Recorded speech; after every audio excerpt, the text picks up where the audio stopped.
But it's stuck in my head. It definitely stuck in my head. It's a sign of a good hook. And it gets caught in your head. You can't get rid of it. Just looking around and see how messy my house is behind me here. It's a little messy. Let me give a shout out to Susan Millis, who says, I've never witnessed you ever showing endearment. Have you watched my show for more than 3 seconds? That's the fucking most ignorant statement I've ever heard in my entire life.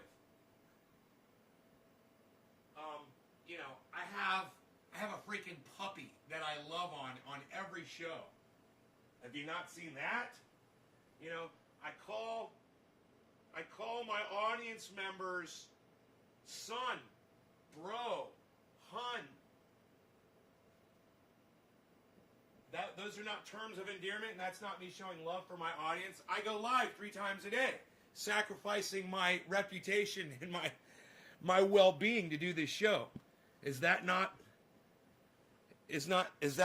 showing endearment? My dedication to this show? Getting triage oil out to the people that watch this show, the people that need it the most. Is that not showing endearment? I don't know. What is endearment? Let's find out. Okay, Google. Endearment definition. Hey, Barry. Happy New Year. Hey, Nick. Good morning. Thank you for the number already. Here's the definition of endearment. A word or phrase expressing love or affection. Huh. Now, this is what I want from all of you right now. There's 18 of you here. If you've ever seen me express love or affection for anything or anyone on this show, I want you to press number 9 right now.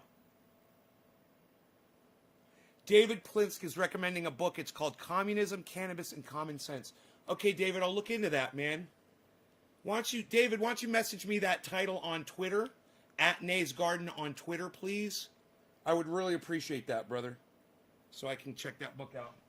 Here, let me put this over here. I had a Oh, look at all the number 9s. Oh, you guys have seen me show love? Huh? Isn't that weird?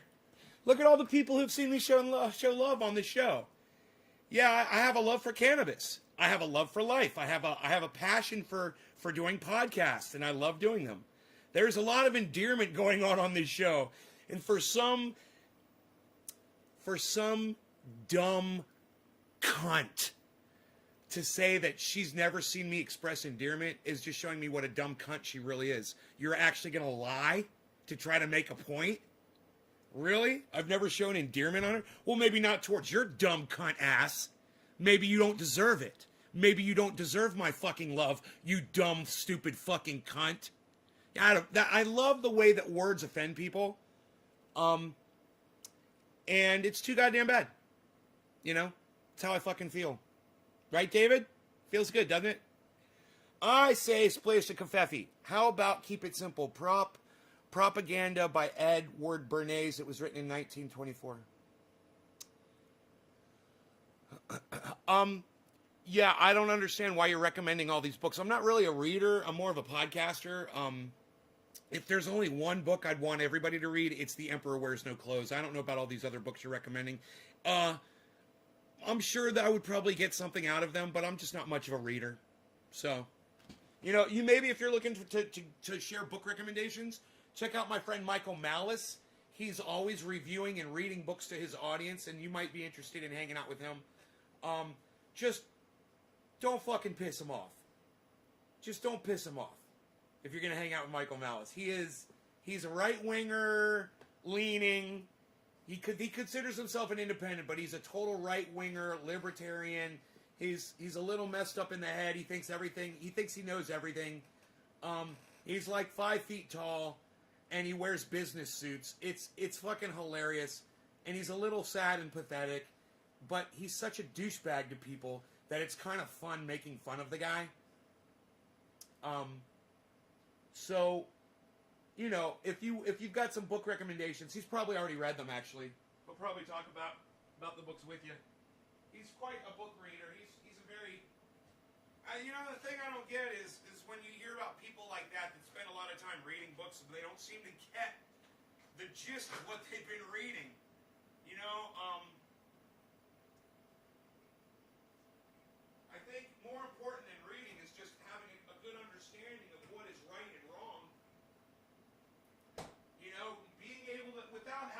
someone's opinion in an old established book is just being able to distinguish those things on your own. That's something to be proud of. You know, I didn't have to read fucking who knows what, you know, mention some famous author's name here to know that,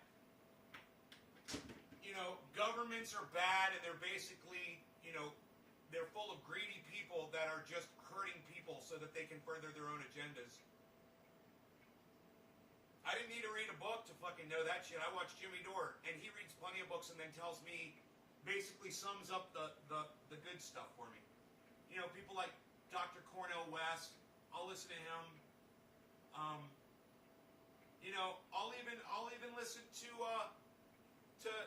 Matt Dillahunty, you know, and he does some reading and he talks about some of the things that he's been exposed to as well. So I just don't feel the need to do it myself. Personally, I'm not a reader. And plus, my eyesight's not really good anymore for reading. I have a hard time looking at print and shit.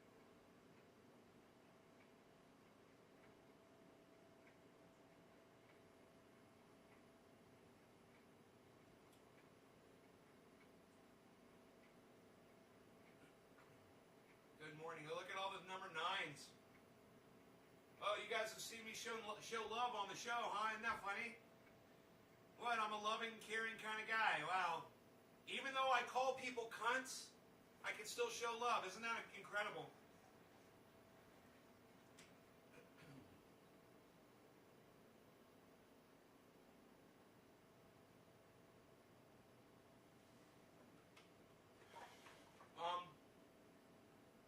Saw some woman, her and her husband divorced two months ago or 2 weeks ago. It's 2-somethings ago. And I think it was 2 months ago. And she said it was over Donald Trump, that he was a supporter and she obviously was not. But I really picked up on something that she said. And it was the fact that she supports Joe Biden. And the way I look at it, it's just the way you frame it. You don't have to say you support Joe Biden, people, to say that you fucking hated Donald Trump and you voted against him.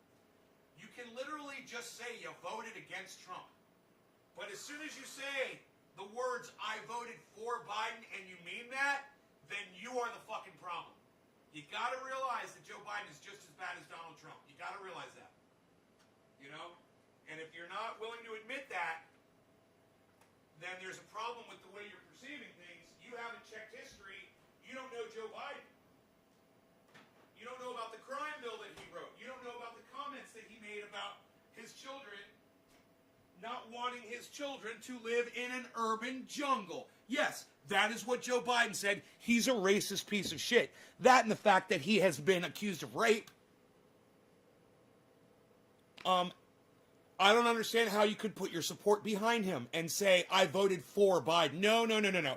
Hopefully you voted against Donald Trump. And the only choice you had was, the only real choice to beat Trump was selecting Biden on the ballot. But to say that you actually support the man, Joe Biden, I'm going to have a fucking problem with you. And you guys need to learn the difference. You know, I know it's semantics, it's words, whatever, but it's also a frame of mind. And if you're not in that frame of mind, let me bring you into it. Let me open your eyes up to it. All right? It might be a little confusing at first when you hear it, but I promise you, if you give me time, it'll start making a lot more sense to you.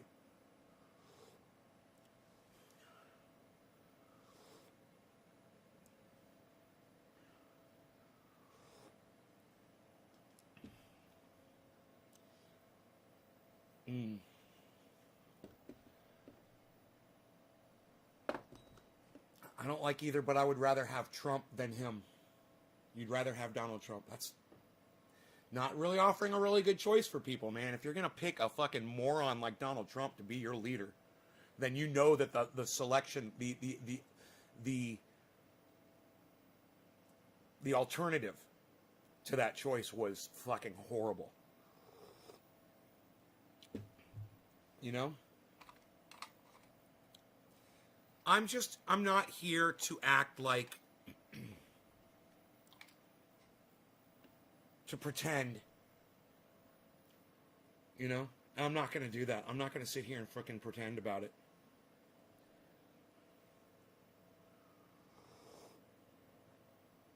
Now, there were some people I was talking to on Twitter about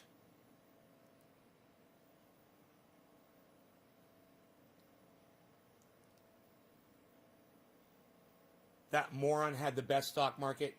Oh, yeah, Robert, were you invested heavily in the stock market, bro? Did that help you out? It's good. So you can sit there and brag about the stock market, Robert, but I wasn't invested in the stock market. It had no effect on me. So, fuck your stock market. It's a goddamn lottery. It's a casino. I don't play in it. Oh, you made lots of money in his economy? So did I. I made lots of money in Donald Trump's economy, too. I'm not going to deny that. But a lot of people had to suffer so that you and I could make a lot of money. People that were hungry and homeless, needed clothes on their backs, needed help. While people, Robert, like you, were dancing with your little fucking paycheck in your hand. At least I was the one collecting my paychecks and calling Donald Trump the piece of garbage that he was on this show the whole time, while your ass was fucking bought off, Robert. And since you made money during the Trump presidency, then you come out here and you say good things about him because you made money, but you won't look at all the other thousands and millions of people that he shat upon so that you could make money. That's interesting. No, it's not up to local state government. I live in California, dumbass. I became a millionaire in California, you dumbass. Look, I'm just going to block you. You're an idiot. Look, Robert, you're a fucking idiot. You're saying shit that doesn't even make sense now. You're trying to blame, and you're calling states shithole states? Really? Yeah, I don't know. Have you ever heard the song, I wish they all could be California girls? You know why he says California? It's not just because he's in California. It's because the people in California are fucking awesome too. Come to California, and you want to call it a shithole state? Come visit the people. Come see what California has to offer. It's amazing. And the people here are what make California so great. Everyone here in this state knows that Donald Trump lost the election. You guys want to be surrounded by intelligence? Go to California, man. I highly recommend it. My doggy wants to go out. So if you guys will just give me a second, he just woke up, got out of bed. I'm going to have to take him for his little walk.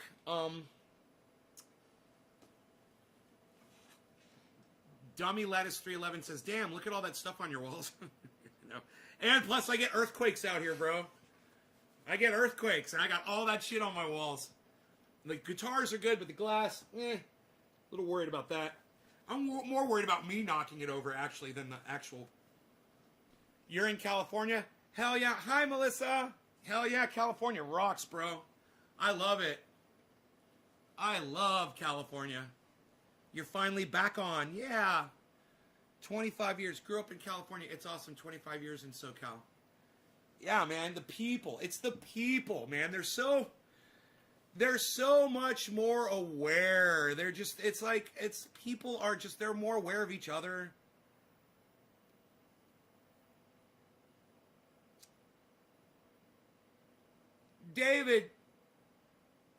David Taylor, you do realize that when you come in here and lie, I'm going to block you from my live stream, right? When you say dumb shit like that. So this is what I want you to do, David Taylor. I'm going to give you the benefit of the doubt. Google that shit. Come back. Apologize to my audience because you don't know what the fuck you're talking about. All right? Why would you say something stupid and then ask why? Say something stupid like that. Are you really... David Taylor, are you really that much of a fucking idiot that you believe your own bullshit? Let me know. I'm going to give you the benefit of the doubt. Because you said you heard it, and you spelled heard H-U-R-D like a moron. So I already know you're a fucking idiot, because you spelled heard H-U-R-D. But your horrible spelling aside, I would love to give you the opportunity to apologize to yourself, to me, and to my audience for being a fucking liar. You're still spelling heard H-U-R-D? God, you look like a moron. No offense, bro, but how come people like you are the ones that have kids, that have children, the idiots? You didn't even take time to learn how to spell, and you think you're cool to have kids? Wow, man. H-U-R-D, heard. God. And you popped out a kid. Look at that great beard, says Dummy Lettuce. Thank you, Dummy. I kind of feel bad calling you Dummy, Dummy. Yeah, come to Oklahoma and say that to my face, says David Taylor. He's from Oklahoma. I love that you're from Oklahoma, bro. That says so much about you. Oklahoma, where the wind comes sweeping down the plain. Oh, I just love threats of violence. You're so cute. Oh. Are you sitting on your computer making threats of physical violence from another state? You are just so cute, David. Don't bring my kids up in this. Hey, maybe don't put your fucking kids' faces on your social media, dumbass, and then go talk shit on somebody's live stream, putting your fucking child in front of you as your shield. Don't use your children as a fucking shield, dumbass. You're a horrible parent.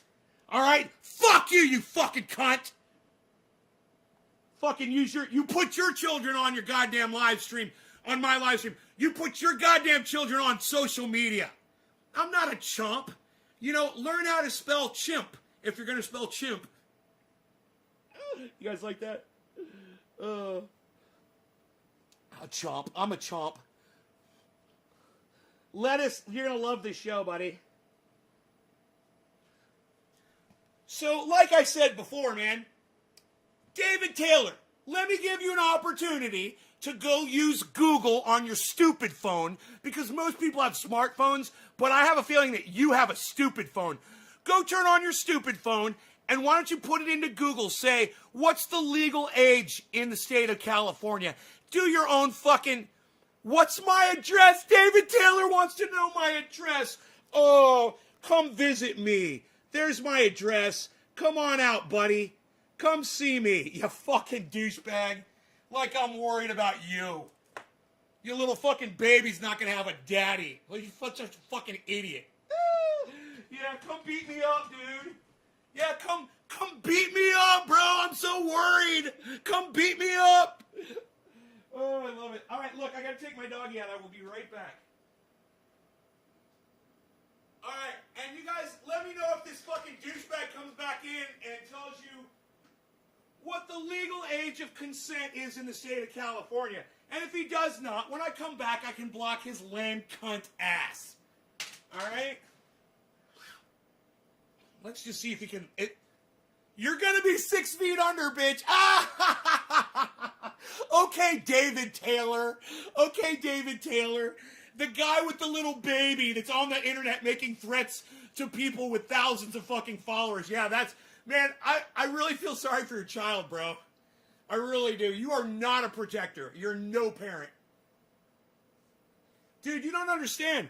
All my show is me talking shit to morons like you, and my audience loves it. Remember that. They love it. So like I said, Mr. 6 feet under, wearing your wife's sweatshirt. Yes, I'm wearing my wife's sweatshirt. Like I said, I'll give you the opportunity to look up the legal age of consent in the state of California so you can prove to all of us that you're not a fucking dumb shit. All right? Dude, and I'm telling you how to look shit up on the internet. I'm trying to teach you how to educate yourself, you dumb fuck. I'm helping you, and I'm helping that stupid little fucking baby you're holding in your arms. Trust me. You know, you better teach your fucking baby how to Google shit, you dumbass. God, man. What a fucking disadvantage your child has over everybody else. What a disadvantage. It's fucking horrible. Oh, come on, buddy. I'll be right back.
Taste of the wild. Taste of the wild.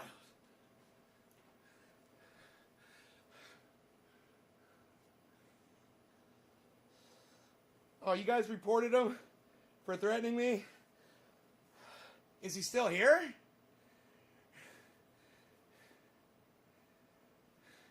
What did he say?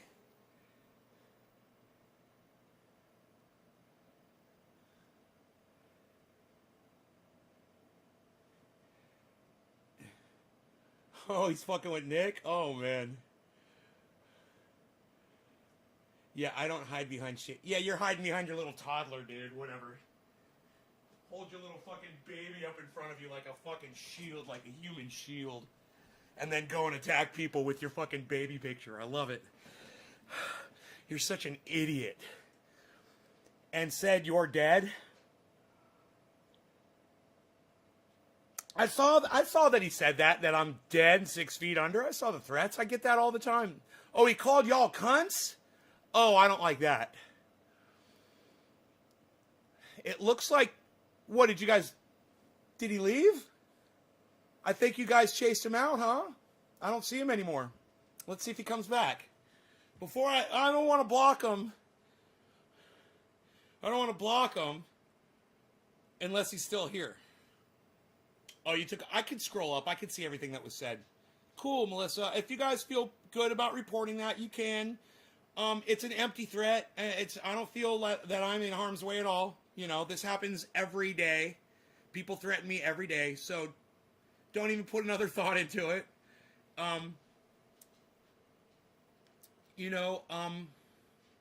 Most people realize when they start fucking with me and then y'all start tearing into them, they start realizing that they may have bitten off a little bit more than they could chew with their tiny little teeth.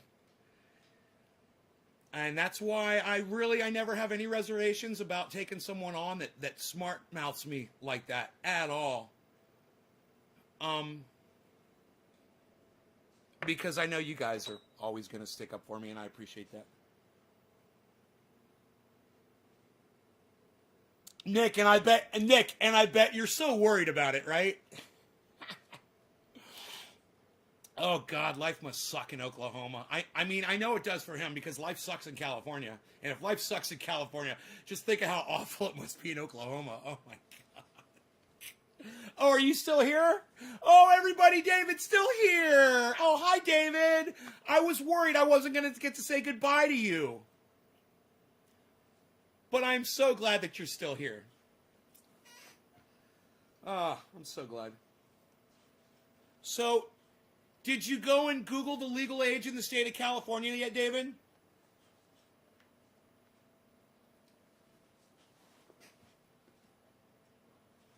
Did you Google the state of consent in the state of California, David? So you don't go on the internet spelling herd H-U-R-D and acting like a moron with your poor fucking baby avatar?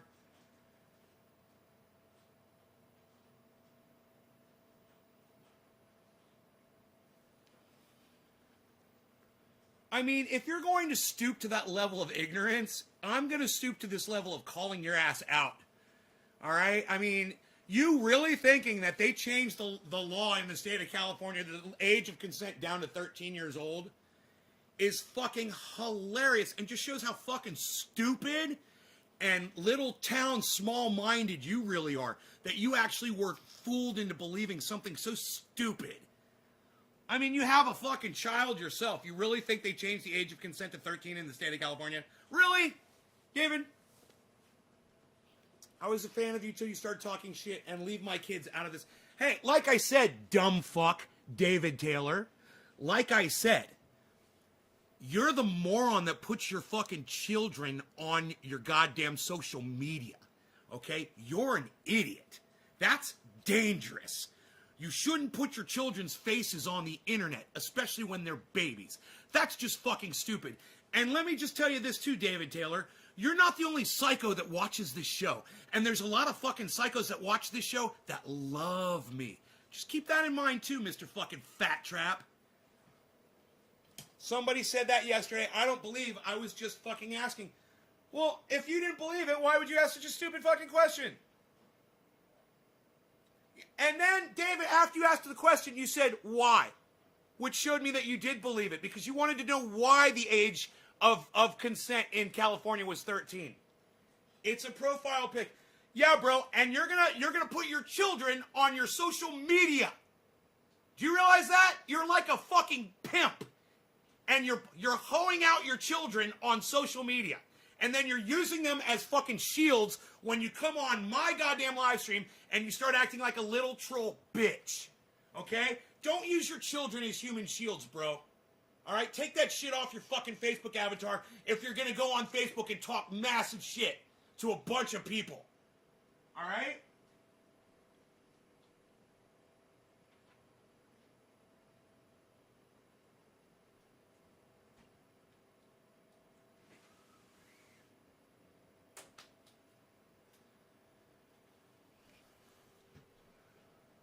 I don't care, because I can ask. Bro, I'm trying to teach you how to fucking educate yourself using Google. Next time you wonder something like that, Google it! Alright? And then teach your fucking pathetic children how to use Google too, since you don't even know how to spell the word herd correctly.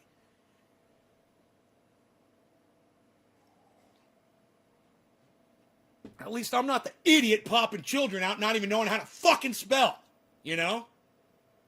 But, you know, you're just a perfect example of the kind of morons that are popping out kids today. Perfect example. You are Idiocracy, bro. You literally are the movie. They warned us about you. They did.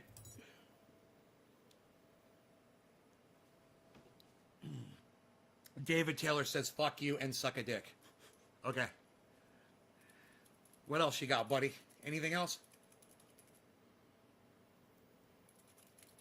Did you Google it yet, David? Did you Google the age of consent in California, dumbass? I'm just kind of curious if you're going to learn how to educate yourself. Because if anybody walks away with anything from this conversation today, it should be the fact that, hey, man, I can look up just about any fucking piece of information that I ever wondered on Google, and I'll have the answer in 1 second. I don't have to make an ass out of myself on people's live streams, acting like I don't know the age of consent in the state of California. And I have children. Huh, and you have children. God, fucking crazy. I don't even have children and I know the age of consent in my state. You fucking dumbass. I'm not even a parent. And at least I know the age of consent in my state.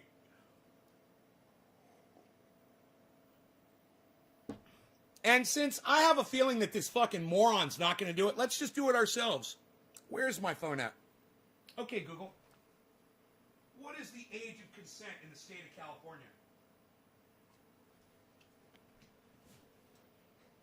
There you go, dumbass. You see how long that took me? The law does not change the age of consent in California charges. 18. That's all you would have had to do, dumbass. And hopefully, at some point in your pathetic life, you will teach your fucking children that too. How to look shit up on the internet so they don't go around looking like dumbass dad did on fucking Trending A's podcast. That early day in 2021. Jay Gnome, you want to see how long you've been subscribed for? Jay Gnome, probably about 10 years. And, you know, it's unbelievable that YouTube has not unsubscribed you from my YouTube channel. Because they are unsubscribing 60 people every 30 days, at least. Maybe thousands. You know, you can't tell because they don't give you the full information. All right, let's smoke. People be dropping digits.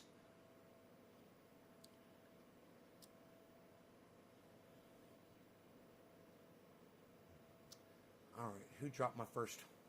Nick Brown, of course. Nick, getting in there, man. Quarter of the hour to you, buddy. I don't even have to ask if Nick is still here because I know he is. All right, so we've got so many things to choose from. Oh, this is fun. Orange bud. I think I'm going to go with Jack Harrer. I think we're going to smoke a little Jack Harrer for Nick Brown this morning. Nick, this is for you, buddy. Jay Gnome, a longtime YouTube viewer, definitely. Well, Jay, get to know my website, okay? So that way you'll never lose me again in the future. naysgarden.com. So you'll always be able to find me. Nays Garden.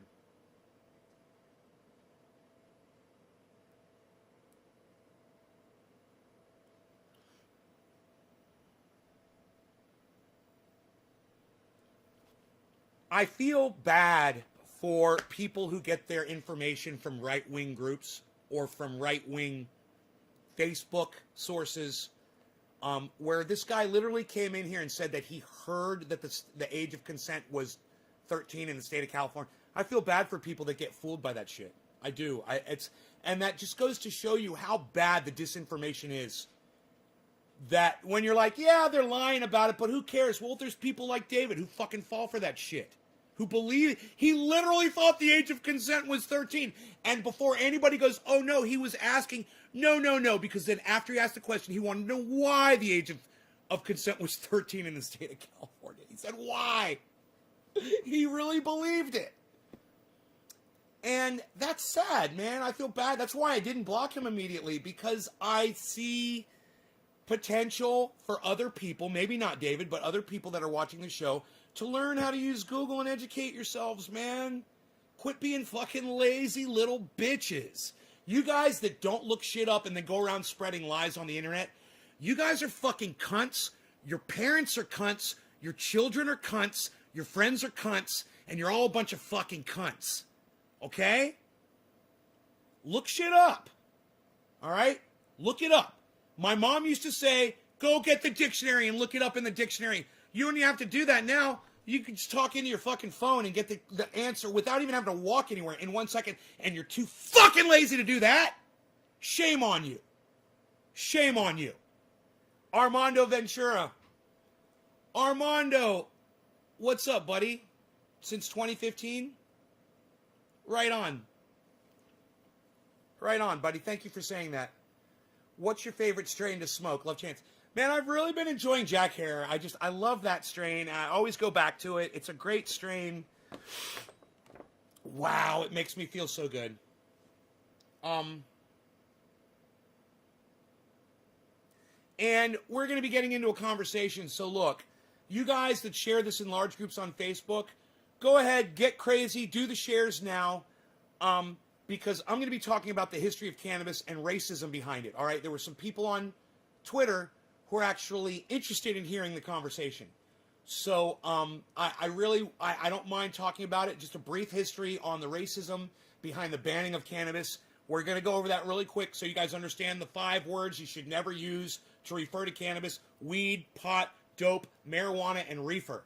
Those 5 words, they're all racist. They've all got roots in the movement that got it banned. And when you use those words, you are perpetuating the hate, the disinformation, and the closetization of cannabis users. So I just came up with a new word, the closetization. That's my word. I'm going to keep that one. I like it. The closetization. Ooh. I made up a word. I made up a word. Tell me that's not already a word.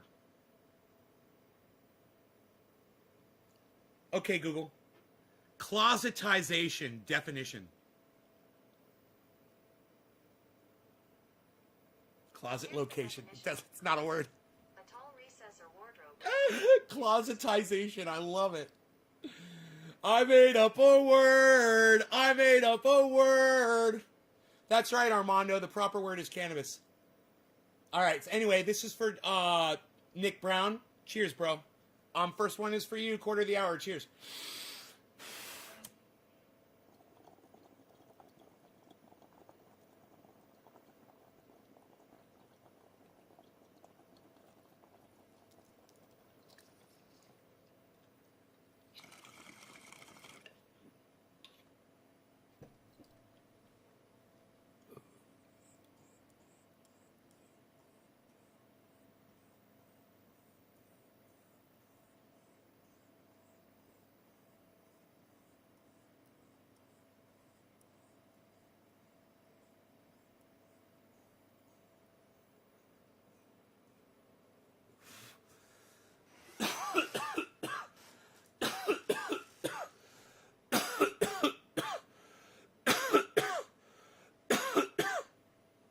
Eric O.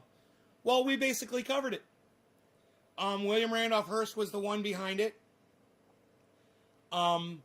He was at risk of, having these competitors with hemp, with his paper company and his mass newspaper company, mass media company. So he used his media company to disparage cannabis by calling it marijuana. He came up with the word marijuana, started calling it that, and basically had it banned and classified as a deadly substance by 1937, put it on Schedule A, saying it has absolutely no medical qualities. And that's just straight bullshit. And we ate that bullshit, and we still do today. And if you find a state where cannabis is illegal in the United States, they're still fucking eating the bullshit. They're swallowing it down. And even in states where they're legal, but you can only do so much, and they're controlling how much you can do and whatever. Why?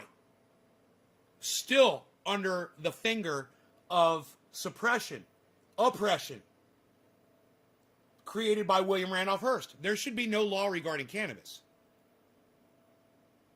You guys, some people think I'm crazy for saying that. You guys love laws. People love laws. They love to be controlled and ruled and told how to live their lives. I understand that. I could see it simply from when people come into this live stream and refuse to educate themselves, like we had that conversation earlier. If you're going to refuse to educate yourself about something so stupid, and instead you're going to be lazy and ask someone a stupid fucking question like that, and just to show somebody how out of touch with reality you are. And that's the best way I could frame that. If you really think California dropped their legal age of consent to the age of 13, you need to start Googling shit. And you need to start educating yourself. Because if you believe that, there's no telling what else you fucking believe. You'll believe anything. Hey, I'm a god. Send me all your money. Send me all your money. I'll make you wealthy beyond your wildest dreams. Might as well, right? And sometimes I wonder if preachers in these big Christian churches and these communities, if they just fucking look at their flock as exactly that, a flock, a herd of sheep that they control and that they just bilk and milk the money from anytime they need it. They just go up on their podium and pontificate, and the cash comes raining down on them, and they couldn't give a fuck about those people. I wonder, I wonder how much they really do love their parishioners.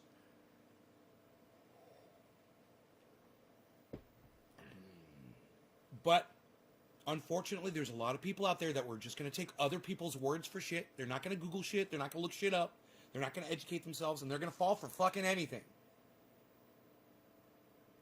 If you're going to believe a lie that someone tells you that California has just lowered their age of sexual consent to 13, you will fucking believe anything. You are an idiot. And there's nothing I can do for you except shame you so that other people that are smarter than you will see that and be like, yeah, I think I'll start Googling shit. It's easy. They said it's easy. There's a lot of things I don't know. Hey, man, let me tell you all something. There's not a lot of things that I don't know anymore that I used to wonder about. You know why? Because I fucking looked almost all of them up, and I've Googled them, and I've studied them. I watch people like Thunderfoot and Just Have a Think, and the Atheist Experience, and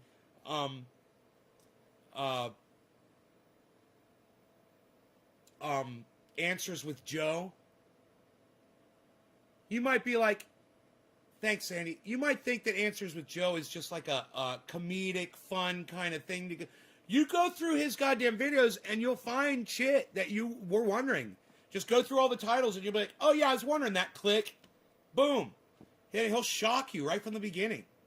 But, I enjoy getting educated, man. And when you find a source of of education, like this show, that is also entertaining and keeping you interested, you go with it. And, you know, Jimmy Dore does that for me. As far as politics go, you know, I go to Jimmy Dore and Graham Elwood and Ron Placone and Lee Camp, and I get really good. I go to H.A. Goodman, and you might be like, yeah, but nay, H.A. Goodman lies. I'm like, yeah, I know, but I'm smart enough to tell the lies from the fucking... I can tell when he's being honest, and I can tell when he starts going into his narrative.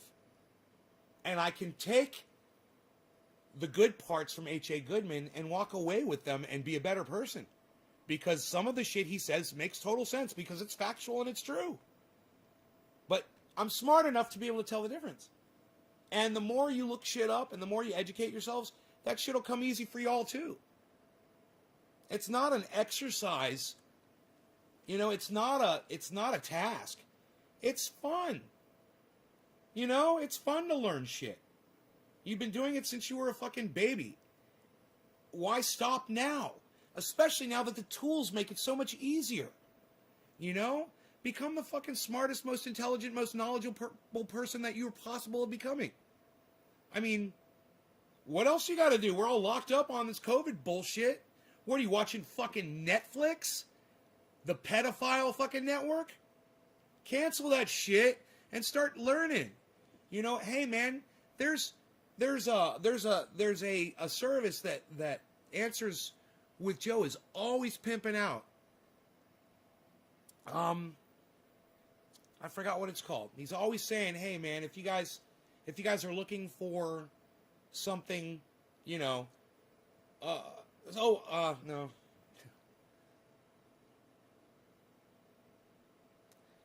It's a bunch of videos. It's a pay service. It's not that expensive, and you have access to fucking all the knowledge out there that people offer in video format. You know, it's like a college of everything. And at the end of every Answers with Joe, he promotes it. He says, "This video was sponsored by," and I can't remember the name of the thing. I want to say this video was sponsored by Discovery Network, or this video was sponsored by. Dude, it's driving me crazy. I'm going to bring it up. Not that you guys really give a fuck, but I'm going to get the name of it. I'm going to go to an Answers with Joe. And if you guys haven't seen Answers with Joe, oh, Joe Scott. Yeah, the video, it's called, the channel is Joe Scott.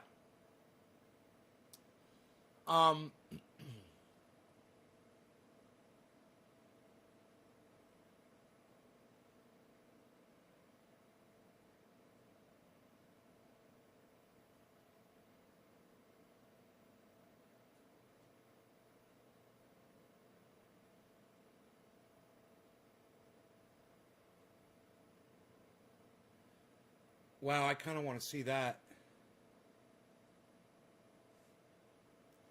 The massive marine life and bird die-off breaks all records worldwide. Whales, dolphins, seals. God, man.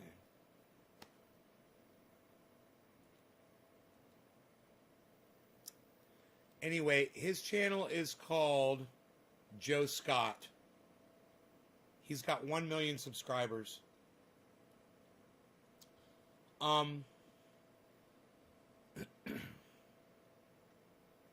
Okay, this is a video he put up from 4 days ago, so we'll watch this. And all of his videos start out with this little drum thing. This video was sponsored by... I don't know if he does that anymore. He's got a little drum thing that goes off. I don't know if he still does that, but here. Sometimes things change on his channel. Here's the video. This is it. This is Joe Scott. This is Answers with Joe. It's really good stuff. You guys should check this out. Doggies are good boys and girls. They can teach us so much. Why, one time, my dog wouldn't cooperate while I was trying to shoot a video. It's a beautiful movie. Burning, gurk. Its total value has been estimated at over 700 quintillion. No, Jake. Jake. He's just in there. Woof. Woof. Woof. And now the boo wants attention. Do you want attentions? I'm recording a thing. Sorry. Do you guys, these are all bloopers. I don't know if you realize that. So these are all outtakes, but this is funny for me because I watch him all the time. His shows are tight work. So watching this shit is fantastic. Boo. Urge should look so sad. This is what I do most of my days. Okay. Long-term space travel and learn about how to do things in zero gravity and microgravity and weightlessness, and they can examine, repair and maintenance procedures that can affect the parabola of the trajectory of the hypotenuse and others. Where's the dog at? Well, it scared Jake. Oh, it scared the dog. It does scare you, buddy. I was just being silly. I'm okay. Okay. Scared the I'm dog. going to do it again. The dog thought he died. Don't freak out. Let's practice. There you go. Nice.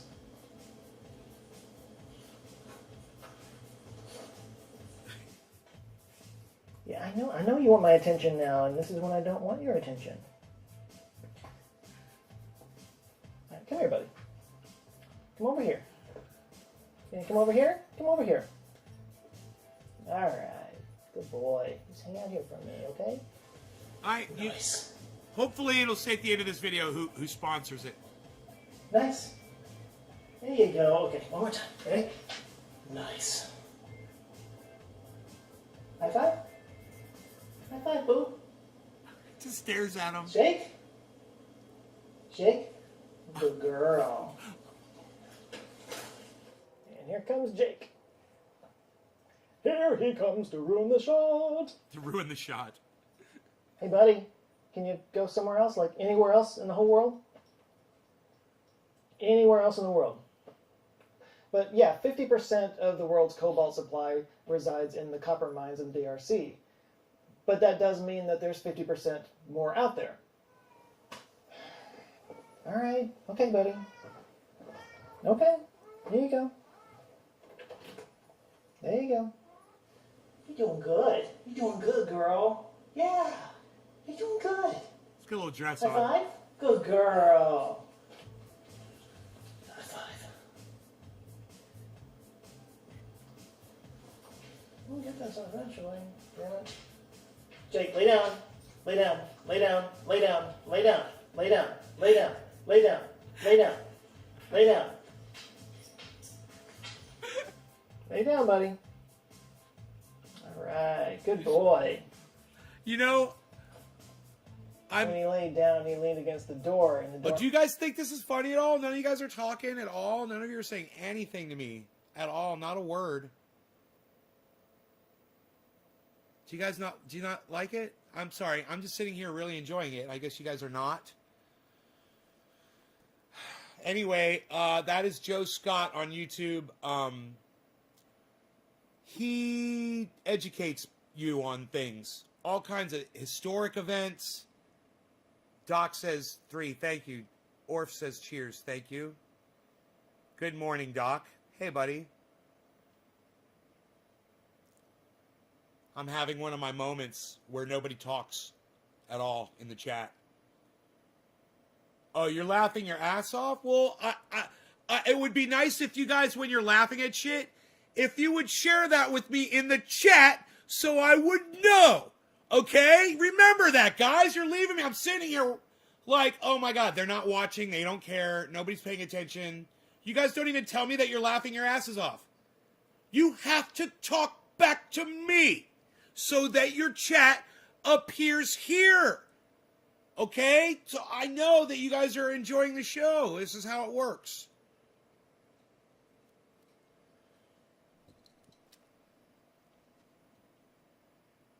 Okay? Hey, man, you know what? When I get pissed off, at y'all for shit like this, I don't even question it at all, man. I don't feel guilty or at all. I feel completely justified.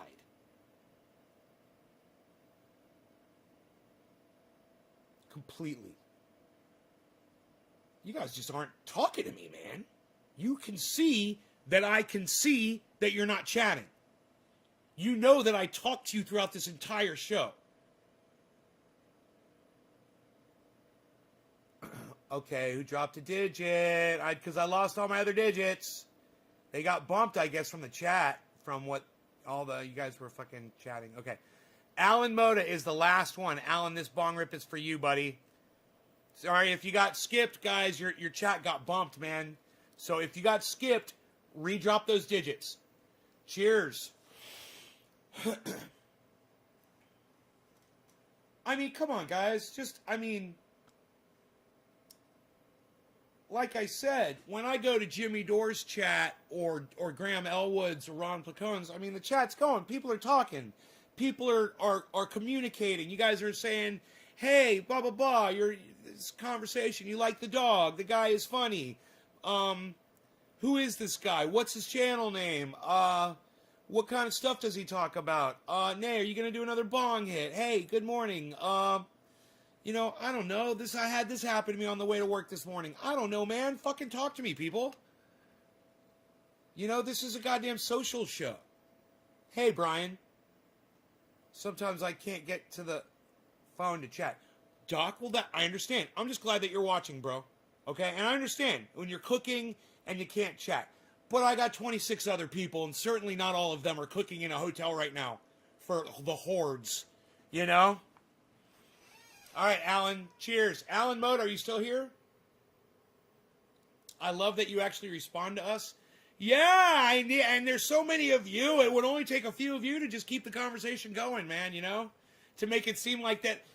Let's at least try to have the appearance that I am stimulating conversation among my audience. Can we at least fucking pretend?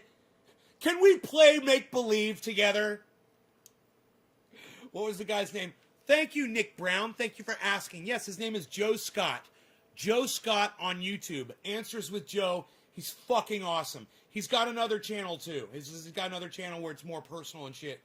But Answer with Joe is really... I don't think I've subscribed to his other one yet. And it's a really good... You'll learn so much, man. Interesting, factual shit. He does uploads on Mondays and Thursdays, I believe. And he will do, something really interesting and educational, or he'll do something fun and funny. He'll do something creepy or exciting. He covers so many different topics, usually historic. He likes to do history, weird history. But, man, it's the kind of things where he researches them and you're like, dude, really? And at the end of the show, it's like you know the whole story and you're like, you feel like you've known the goddamn story your whole life. He explains everything so well. He goes into things really well.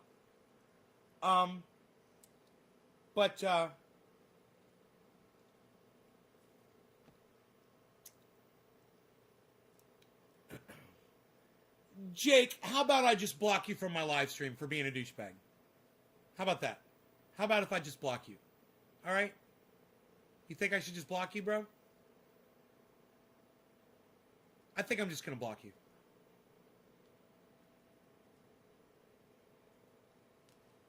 Fuck off. Is that an old school lighter holder? No, it's not old school. It's made out of that newfangled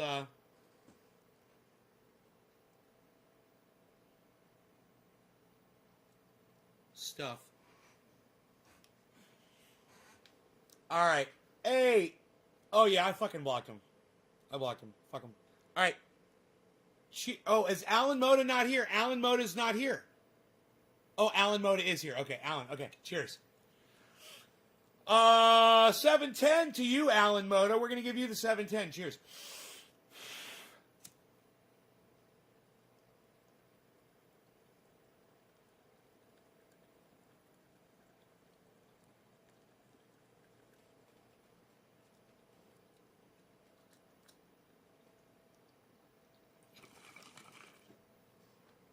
Ari, is that you, bro?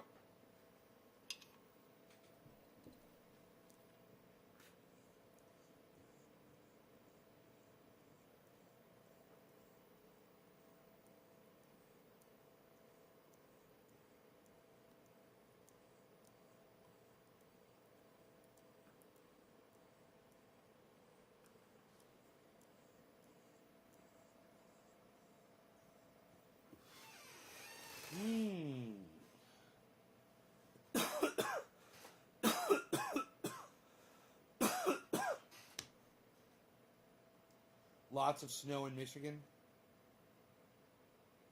We don't have any snow. We're in a cloud. Still a fucking cloud of water. Hordes of unmasked people. Yo, Dan Mercer, Happy New Year. Hey, Dan.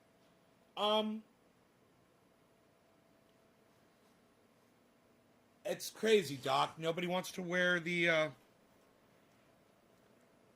Nobody wants to wear masks anymore, huh, Doc?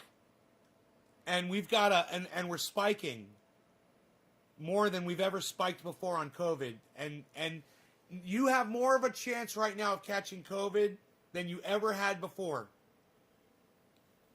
And now people just want to go out and not wear masks. It's horrifying. It's fucking horrifying. Yeah, it's more than that, Ari. We're not going anywhere, bro. This COVID ain't going anywhere. Okay? When someone like Doc Holland comes in here, someone that works in a hotel as a chef and says hordes of unmasked people today, bro, that's all the anecdotal evidence I need to know about America to know that we're fucked. I don't even have to leave my home. Nice Telecaster back there. Hey, you see the telly. I think Frankie might be blocking it, actually. There it is. Yep. Thank you for noticing, Dallas. Yeah, I got a few nice ones back there. Record levels of new cases every day here in UK, jumping by several thousand. Really? And I thought the UK, I don't know why I thought the UK was doing better for some reason. A few weeks back I thought, but no, I guess not. Come to work. I know, Doc, it's so sad, bro. I know. You're at risk, and then you put your family at risk every day.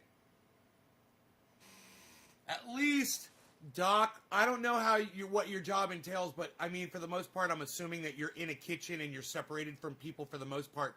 But you've got waiters and waitresses coming in and out.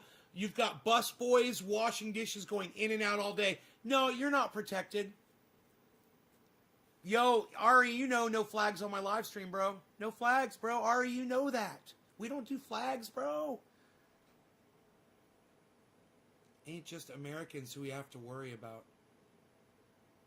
The new strain was discovered in Florida. Yeah, it's everywhere. It's everywhere. It's getting around. I'm so sorry. I had no idea. Ari! Really? You want to have the flag discussion? We could talk about that too. It has been a few years. I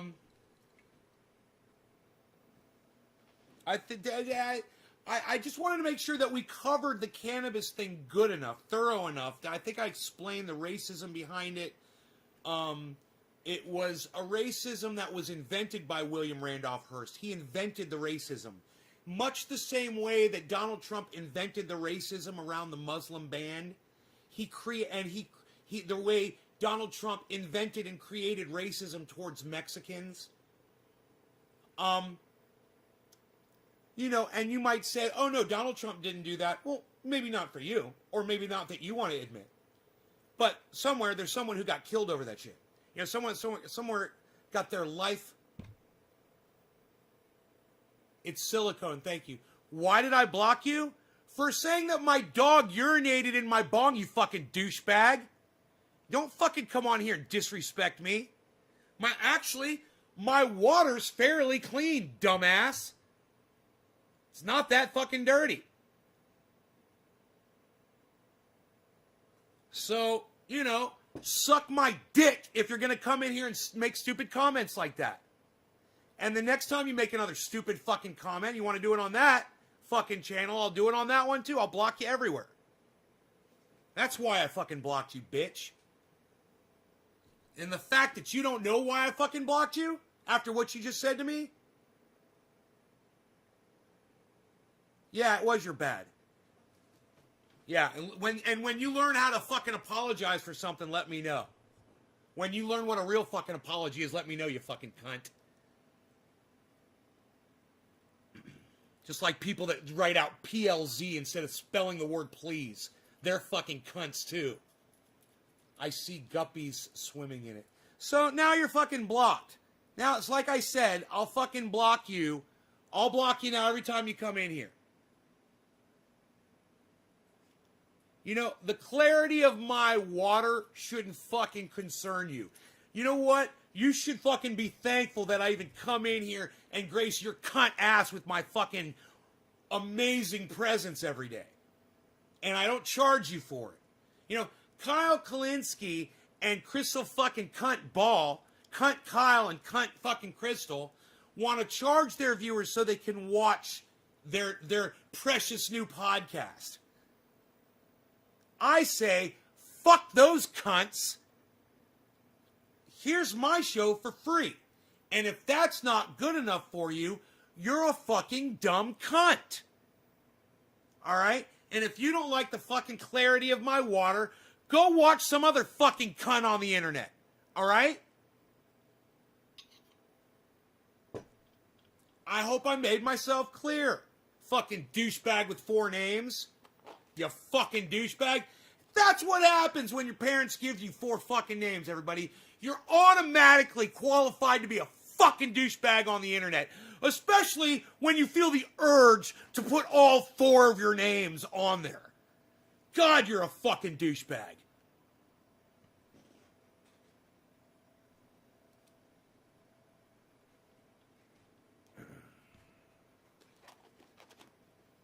"24 people watching this shit." Dude, this is gold. My comedy is fucking gold. And the fact that there's only 24 people watching this amazing, outrageous, over-the-top comedy while I play a total straight face saying the dumbest shit, and there's only 24 people appreciating that, it fucking breaks my heart. It breaks my fucking heart. I'm giving you guys some of the best, realest comedy you're going to find anywhere on the internet. I eviscerate people in my audience that have it coming to them. That should make you laugh, and that should make you feel good. That should make you want to share the fuck out of this and get your fucking mom watching, and your dad, and your kids, and your next door neighbors, and the people out on the street that are not wearing masks walking their fucking dogs. Scream at them, "Hey, check out naysgarden.com, you fucking idiots." You should all be outside screaming that out your windows right now. Oh, did you hear that? I think someone just yelled it. One of my neighbors must be watching. Chris! Steve Running says, "Best live show, hands down." Well, it is, but it won't be remembered as such.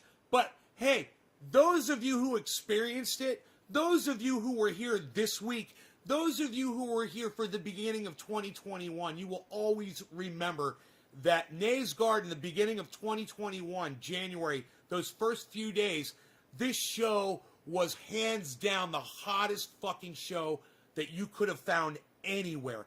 Nothing compares to it. And yet, you know, hundreds of thousands, millions of people are watching other podcasts and don't even know about this one. Hey, Linda Lee Leonard, that's a lot of L's. Nick, it's too bad we can't get more people here, bro. That should be 2,400. That number right there should be 2,400 people. Should be here all laughing their asses off at what I just said to that dude about having 4 names. You guys, that shit that I just said about having 4 names was fucking hilarious. If that didn't make you laugh, you're a stupid cunt. If that 4-name joke didn't make you laugh, You're a stupid fucking cunt. In fact, I bet that stupid four-named cunt fucking laughed at that shit. That shit was so funny. Yeah, the butt of the joke was probably sitting there laughing his ass off because he realizes how outrageous it is that he has four fucking names. You know how outrageous that looks?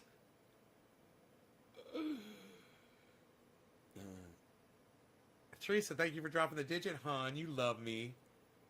Oh, I called you hon. I hope that doesn't offend you. Do you know about that? Yeah, last night on Twitter, this woman that I follow on Twitter, she got, she told me that she did not appreciate being referred to as hun, and that it was a word that I can't even remember now, talking down to her like she's a child, and sexist for me to call her hun. So I apologize to all of my female viewers out there if when I call you hun, and I still do it, if that bothers you, or if I'm offending you, or if you feel I'm talking down to you, or being sexist, let me know. I want to know. So I can call you a fucking cunt. Aight? Okay, so, yeah, I could call you hon anytime. Thank you, Teresa. Thank you.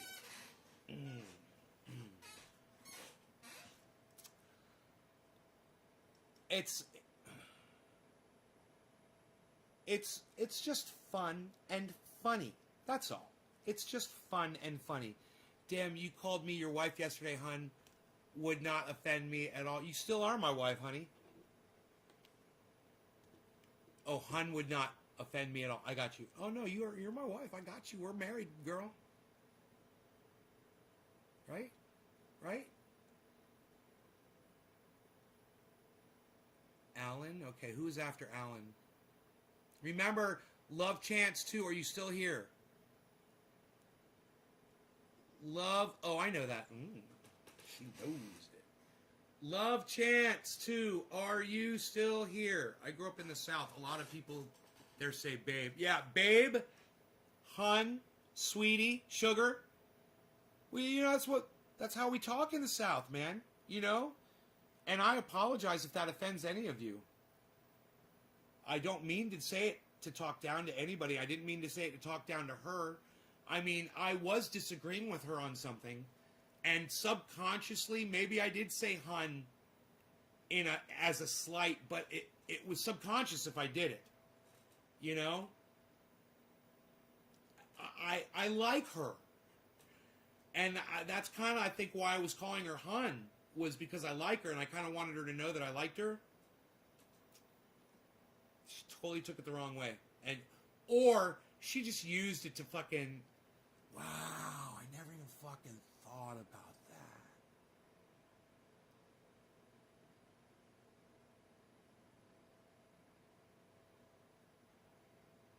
But the word manipulation just popped into my brain, and I'm just going to leave it at that. Because that's, wow. So we lost, Love Chance is gone.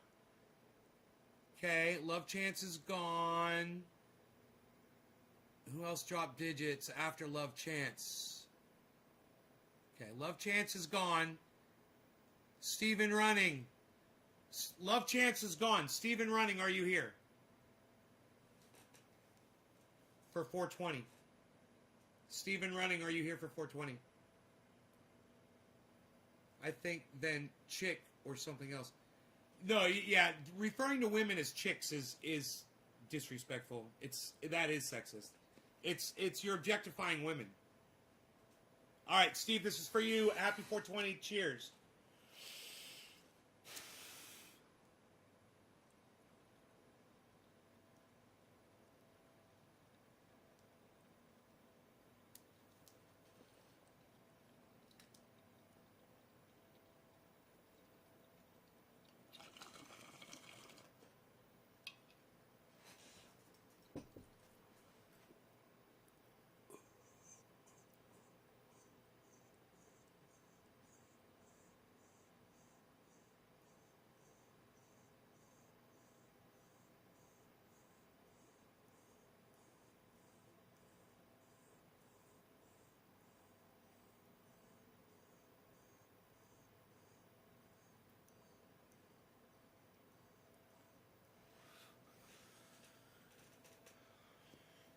I know he wasn't being disrespectful at all. I was just adding my opinion.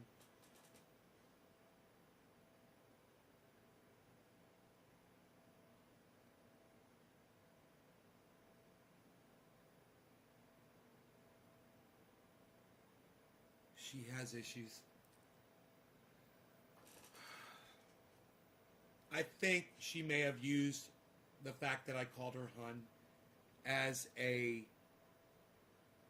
She used it as a weapon. She weaponized that. And I don't think that she was offended as she claimed she was. And I think she just wanted to appear offended and try to get support from other people. But no one really watches her and no one watches me. Those two tweets are not getting any play.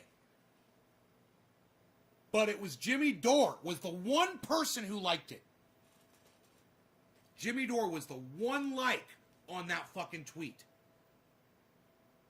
that she responded to. That I said AOC is a liar. The sound of her voice is like nails on a chalkboard to me. That was the tweet that Jimmy Dore liked. He's the only one. You guys didn't even fucking come over and like it. None of y'all. Or, got in there and said anything. I don't know. Just can't get you guys over there, man. It's like getting you guys to Google shit, I guess.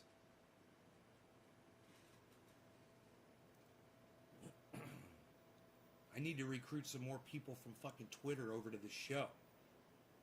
The problem is people on Twitter feel like the show, I guess, is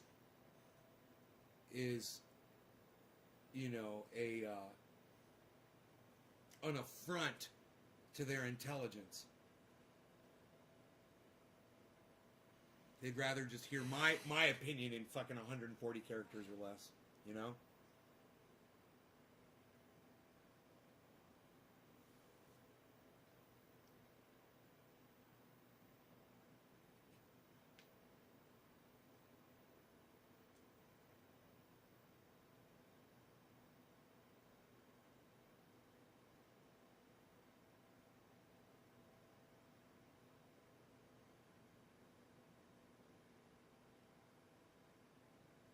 Isn't that funny? I just totally never even thought about it that way. And then all of a sudden it just clicked in my head. That is pretty low. What she did, trying to turn that around on me.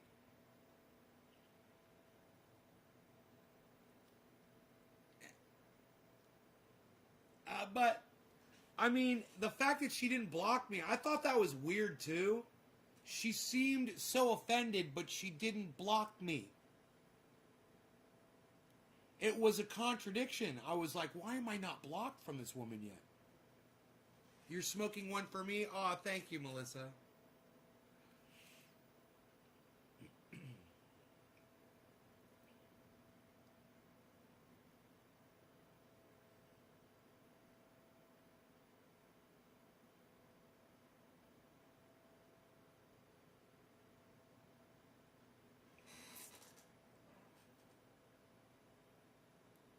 So, it's too bad the people that I wanted to see the show, they never came in and started talking to me. I said I was going to go live at 7:10, and maybe, I don't know, maybe this isn't enough for them to be able to find me so that they can come in and chat. Dude, has it said 23 forever, or has that number changed at all? It's raining here today all day. Yeah, basically we're sitting in a cloud. It's wet outside, which is, it solidifies the roads that I've put in, which is nice, because they're dirt roads on my property. And they're flat, and then the rain comes, and it makes it like cement. And it's really nice to walk on. And I go out there hiking with the dog 3 times a day. You've been having internet issues? Yeah, I've been having issues, period. You know, between my computer and the internet, my internet service provider, the weather's not helping. You know, these clouds don't help my satellite at all. And last night I was doing bandwidth checks, and I was getting 200 download and, you know, 300 kilobytes upload. It was freaking horrible.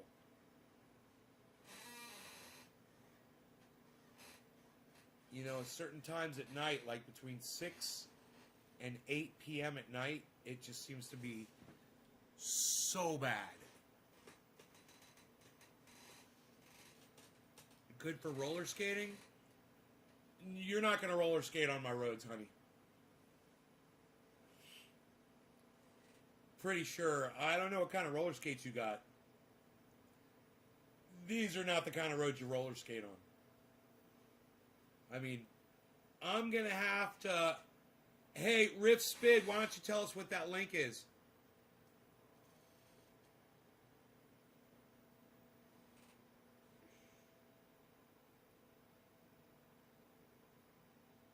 Oh, you were joking.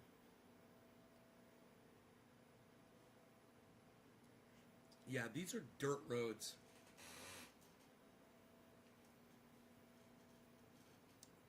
There's a guy and his... Right, we call it Cannabis, Riff. Cannabis.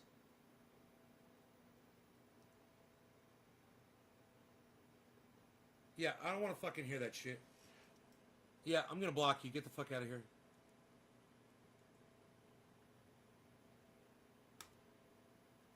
Fuck off. You think that because it's in a song, it makes it okay? And then it makes it okay for you to come in here and start putting your racist garbage all over my goddamn live stream, you fucking dumb cunt? How many more dumb cunts are going to come through here today, I wonder? I'm kind of wondering.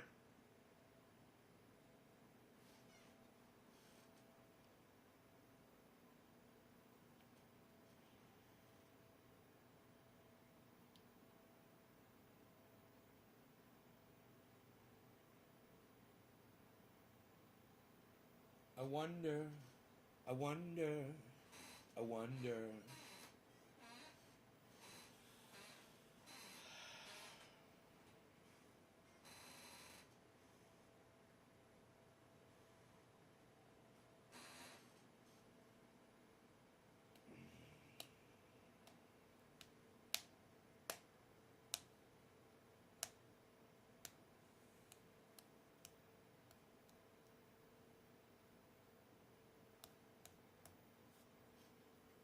Fucking word.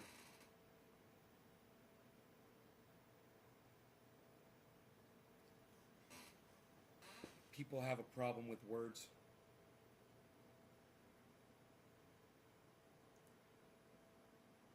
I say it a lot. Dog's right there. Blending in with the blankets. It does that so well. That was what that Kelly girl said to me on Twitter. She says, you call people a lot. You do that a lot. You call people names a lot. And I'm like, you goddamn right I do.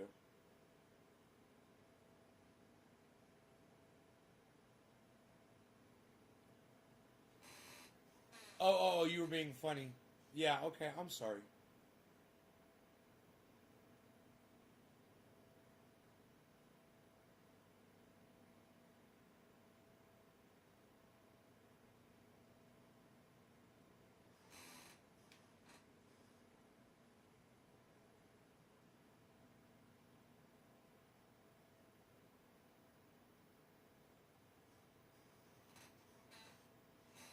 Baby bobblehead Rogan.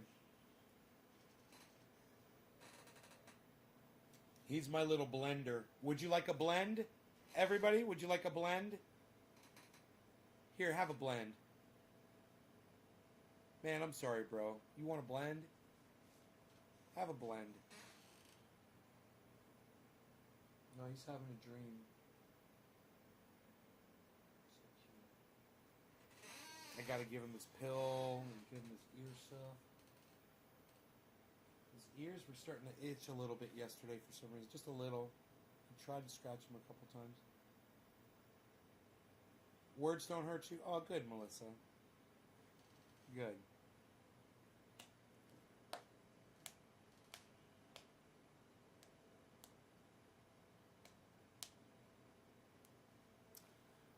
I would never call you that, though.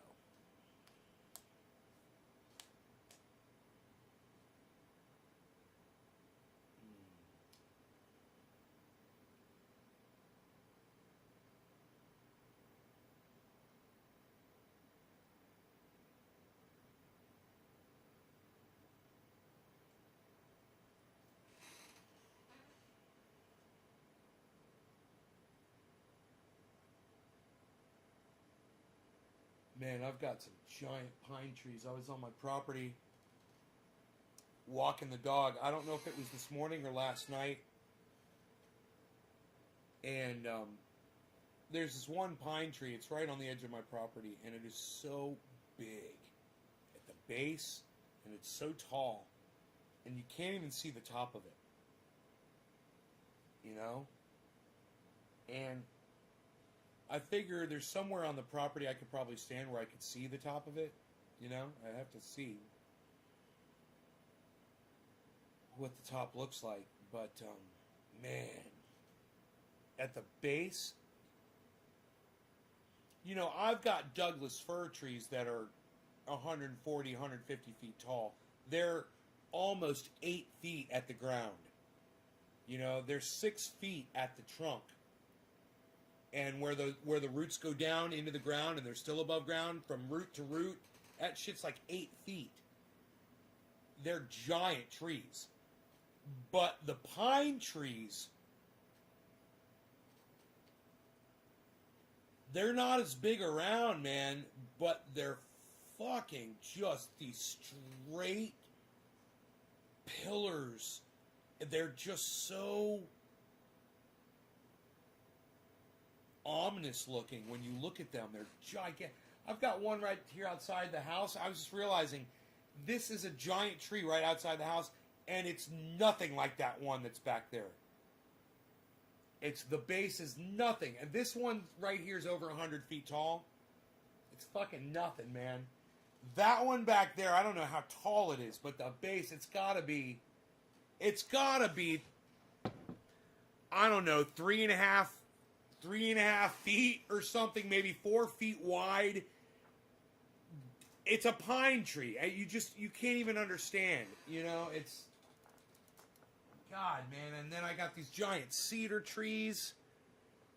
They're huge, man. I could make basically like a tree, kind of like an outdoor tree museum out here. And really, clear up the area and make these really nice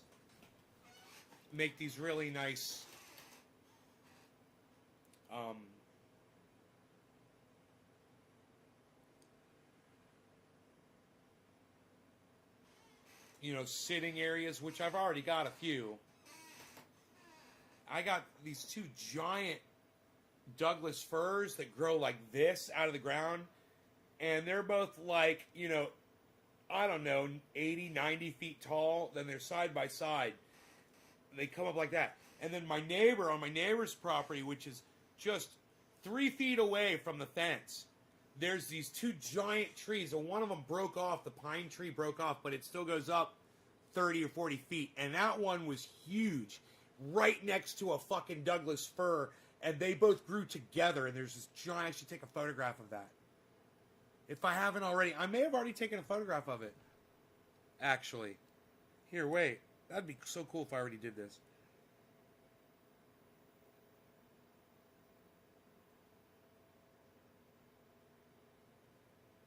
David Axelrod from the X-Files. I did. I took a fucking picture of it. I'm so glad I took a picture of this. I was wrong. It's a cedar tree and a pine tree. Look at that. Look at how they grew together. So glad I could show you this.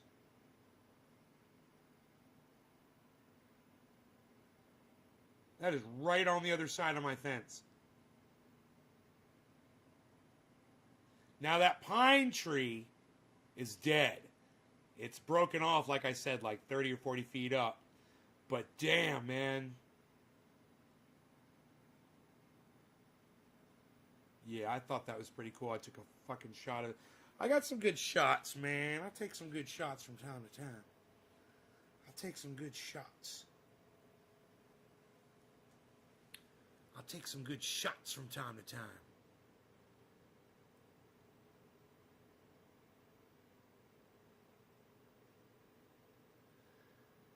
You know, when you look at that, you can't even tell that it's jacked up because it's, the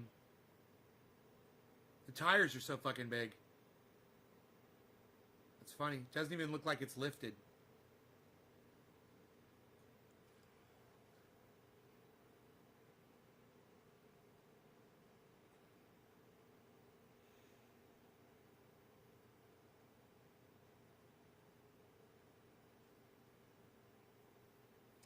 That was the little bottom part I put on the back wall, the bulkhead. They call that a bulkhead, the back wall.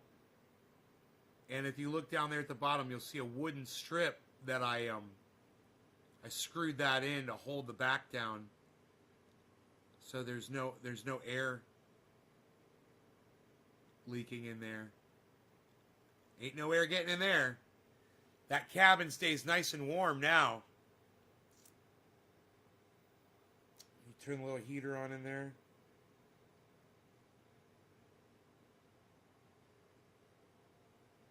You guys want to watch a cooking video?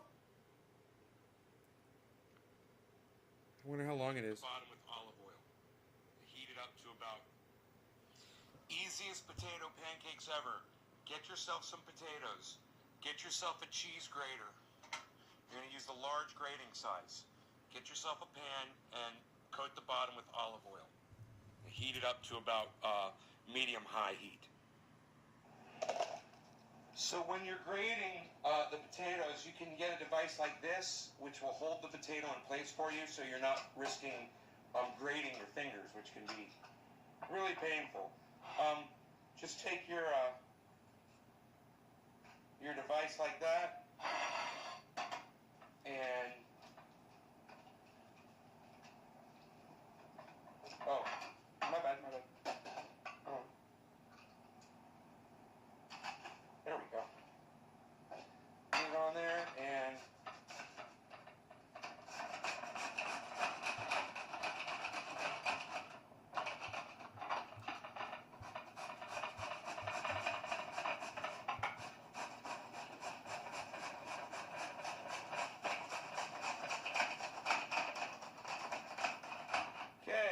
you're left with a little bit of skin, and I'll probably just throw that off to the side and fry that up. I'll take the other one here, put my potato on, same thing.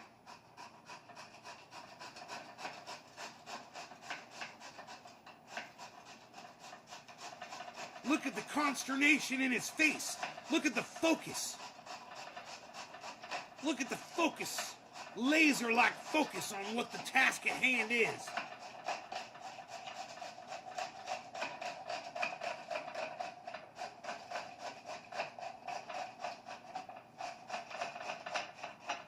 Look at the biceps. Look at the guns. Like potatoes. All right, there we go. And you can see we're really not left with much. You know, we've got this and this. It really does a great job grating that potato down. And like I said, we'll throw that in the frying pan too.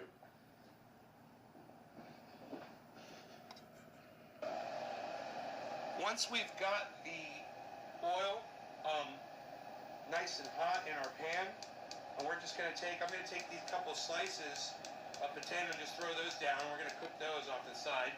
And then just take your potatoes here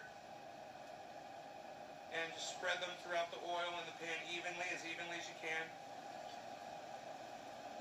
and let them start to cook. Now, there's a bunch of different ways to do this. You can add flour, and egg, and salt, and all kinds of ingredients to get this done. I am showing you a very easy method to make these potato pancakes, and they are delicious. And the only ingredient you're going to add besides the potato is pepper. So we're just going to let that cook for a little bit, and then we'll start gathering it together to form the actual pancakes. So now we're just going to take our spatula here and just kind of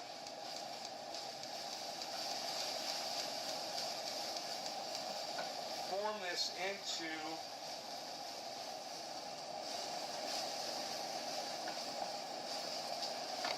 little pancakes, actually. And you just press them down, you just kind of form them. Yeah, they're basically hash with the browns. spatula. So I'll press them down with the spatula, and I use the moisture that's in the potatoes. I don't drain the moisture out to help them stick together. And you can see it's actually forming without adding any other ingredients. We just kind of stick them together here. And they will hold like that. And then what you do is you let them cook on one side, and then you're going to flip them over. And that'll really help solidify them. Add a little bit of extra oil around the edges if you want to get them nice and crispy around the edges. And while I'm letting these brown in the frying pan, I'm going to grab a little bit of mozzarella cheese and shred that up, and I'm going to put that on top after we flip them over. So now I've reduced the heat to about medium heat, and I'm going to go ahead and flip these over. They should be solid enough to just grab and flip.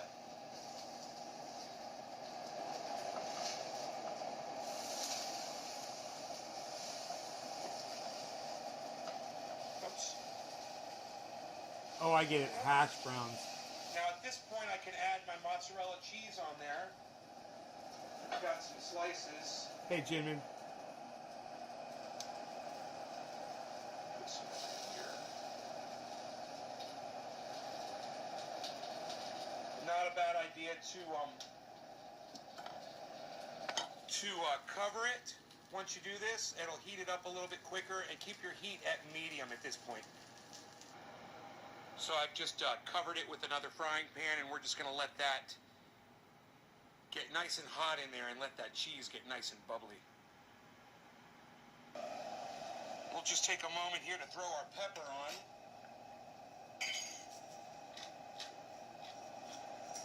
Pepper's my ultimate ingredient, man. I don't use salt. High blood pressure, so I stay away from the salt, but I do love pepper, so I use plenty of it all the time. These are heating up nice. Cheese is getting nice and melty on there. We'll put our top back on. It's a 2 frying pan trick. Hey, Billy, what's up? See how it goes. Cheese.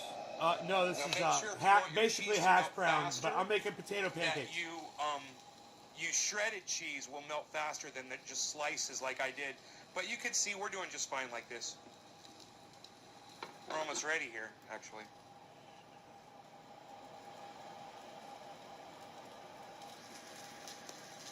A good way to check to see if they're done is to lift them up on the sides and see if they're stiff.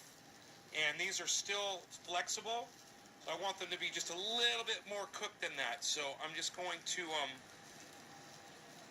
just lift up a little bit and just see the underside should be golden brown when you're done.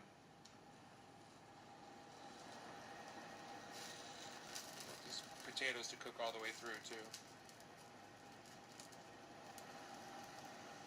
We're probably going to turn the heat up just a little bit more here and put the cover back on. And there we go. We are all crisped up here. These are looking nice. We want them to be stiff, but not burnt.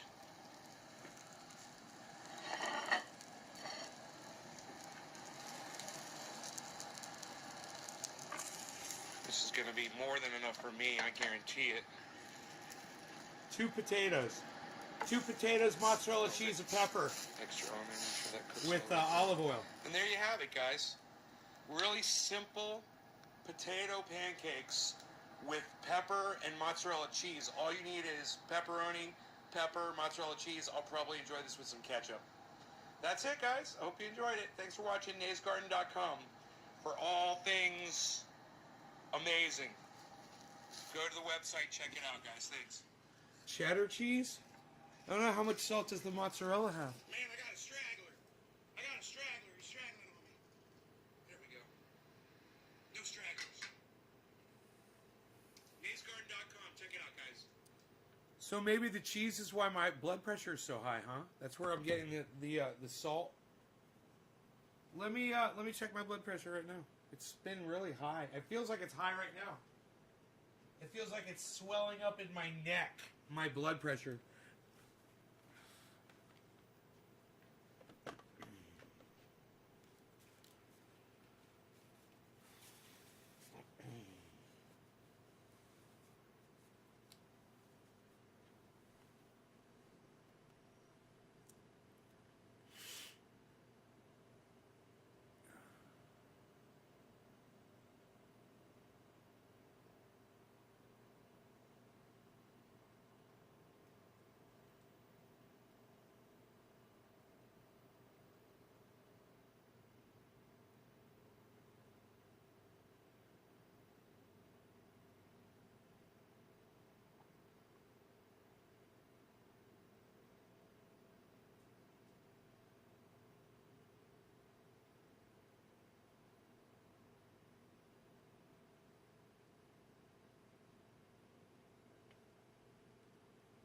Oh, it's lower. Good, man.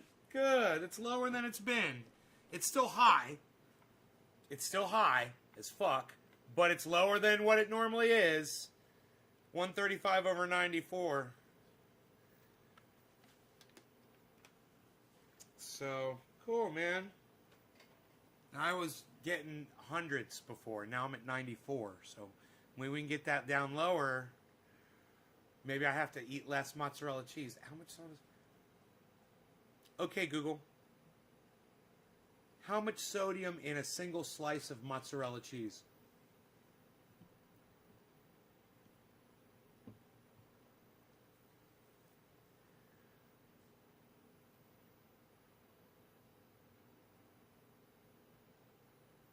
Four milligrams? Ah, that's a There are jump. 4 milligrams of sodium in 1 slice of low-sodium mozzarella cheese. Of low sodium mozzarella cheese. Yeah, that's my cheese. That's my go-to, son. Mozzarella. I just had French onion soup last night. Mozzarella cheese, pepper, mozzarella cheese, and bread. And the thing about it is, you could just put in some the bread as if it's going bad. Like, if it's starting to go hard a little bit, that's the best kind of bread to put in French onion soup. As it's starting to just get a little hard. And I had some. I had an end that I've been saving in the fridge. And it was perfect, man. Put that on top of it. Mozzarella cheese, French onion soup, melt it all together. Dude, I was in fucking heaven with that last night. I wish I had taken a fucking picture of that. I'm sure I did not. But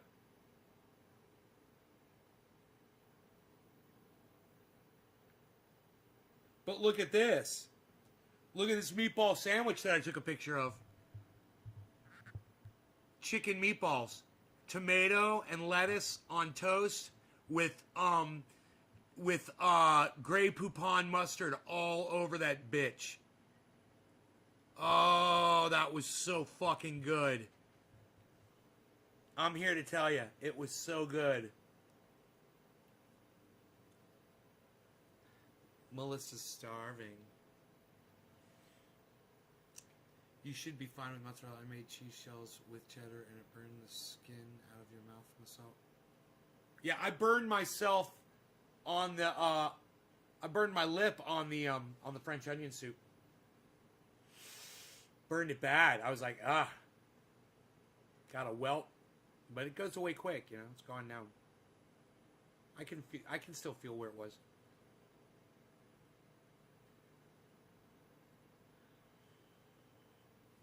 Right, Steve? Yeah, salt substitute. Yeah, I don't need salt substitute.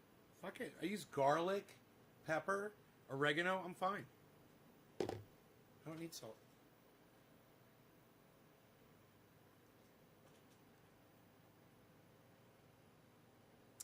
I haven't eaten yet this morning, and all that food talk made me hungry. I got my stomach just kind of got that empty feeling, and sometimes I'll get like an empty feeling in my stomach, and then it'll be like I'll need to sneeze all of a sudden.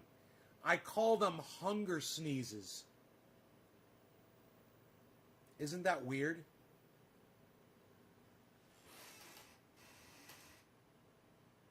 You haven't eaten either?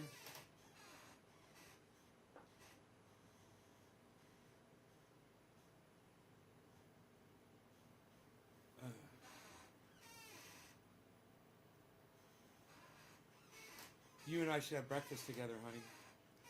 I'll cook. I'll cook us some omelets. I'll whip us up something nice. Your stomach starts to burn if you don't eat? Oh, you and me both. You have to try cheddar shells. The reason my mouth burnt is because I ate 6 of them. Good stuff. Yeah, but too much salt. Make them mozzarella shells, bro. Billy, stop with the cheddar. Switch to mozzarella. We learned something today. And what about Swiss? Because I love Swiss cheese too. Okay, Google. Total sodium in single slice cheddar cheese. Oh, fuck. Come on, I meant Swiss. There are 174 milligrams of sodium in one slice of cheddar cheese. Okay, Google. How many milligrams of sodium are in single slice of Swiss cheese? Here is information from apps2.housing.k-state.edu. Swiss, which I love, bro, 186. So everybody should stop cheddar, no more Swiss, and only do mozzarella. No, mozzarella will crisp up. Oh, bro, mozzarella will crisp up, bro. You get it hot enough in the frying pan. Bro, haven't you ever had veal parmesan, man? Billy, haven't you ever had veal parmesan in a really good Italian restaurant where they crisp up the mozzarella cheese around the outside of the cutlet? Oh God, bro. Oh my God, it's one of my favorite meals to have, and that's part of the reason why is that mozzarella, bro. Or what about French onion soup? French onion soup with mozzarella cheese crisped around the fucking bowl, man. Have you never had that? Billy, have you ever had mozzarella cheese crisped around a crock of French onion soup? You've never had veal parmesan?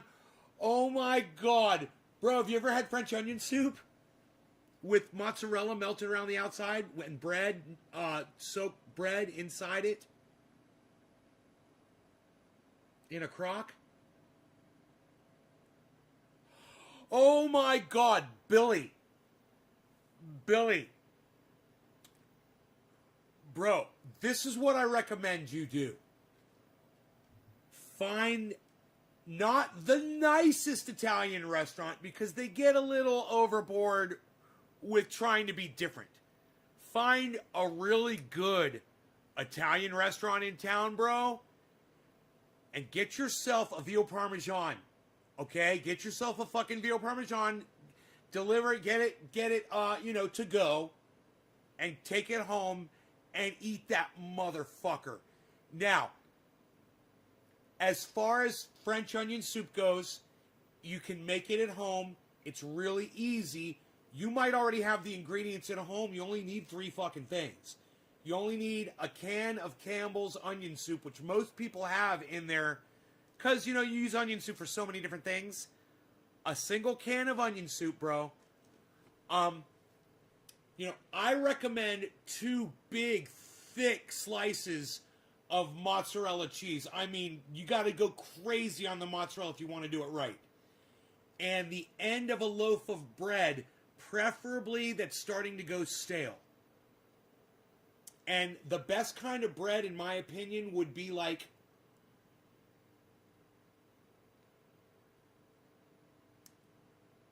a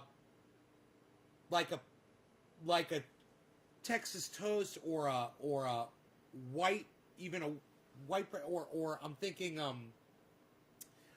pumpernickel rye bread would be great if you could get rye bread. Okay, Google. Okay, Google. Morning. How can I help? What kind of bread is in French onion soup? According to Damn Delicious, it's just your classic, traditional French onion soup, with the most perfect caramelized onions in a cozy stock with fresh thyme sprigs, finished off with crusty French baguette slices and 2 cheeses, Swiss and Gruyere, conveniently melted on top.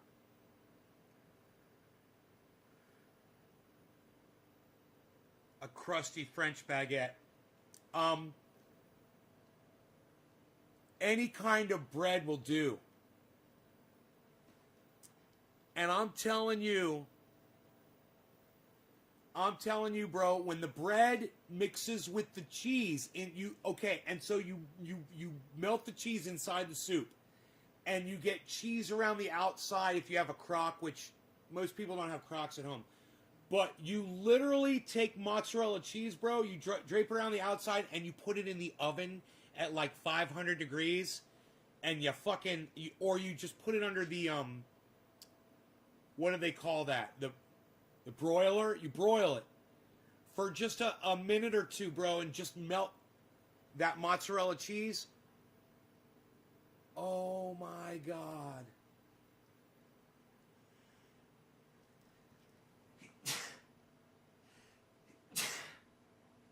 See, I get that sneeze when I get hungry. Isn't that funny? It comes out of nowhere. I feel it in my stomach, and then I have to sneeze. It's weird. My mom says she gets that too. Gonna make some ramen noodles.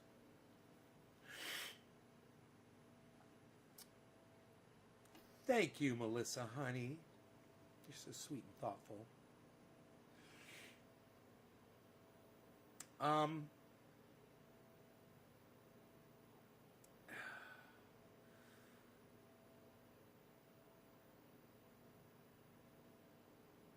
So, yeah, if you want your French onion soup to be really good, caramelize some onions. Because there's already onion in French onion soup, but caramelize some fresh onion and throw that in there. And you should do that too. I should have said that. Add that extra ingredient. Mine didn't have that. I added pepper, garlic powder, and oregano to mine. Lots of oregano and a fair amount of garlic powder. And lots of fresh ground pepper. Lots of fresh ground pepper. Just I go crazy with pepper. Peppercorns. I got peppercorns. Yeah, I don't fuck around. When it comes to pepper, I'm serious about my pepper.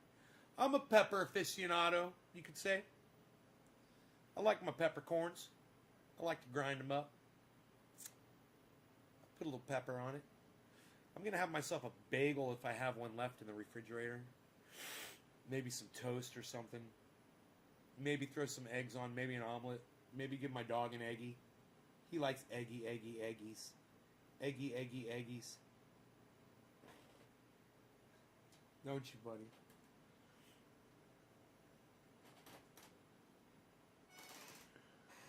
Need your pill. I gotta give him his pill. 9 o'clock. Gotta give him his pill. I will see you guys later. Check out my friend Ron Placone at ronplacone.com. He's also on YouTube at Ron Placone. And check out my friend Jimmy Dore at the Jimmy Dore Show, and his wife, Steph Zamorano, the Miserable Lib, on Twitter. Check them out on Twitter. They're blowing it up right now, man. They're doing big things. They're making money moves. They got bloody shoes. You got to check them out. You got to check out Lee Camp. Check out Activist Eleanor on Twitter. Check out Graham Elwood.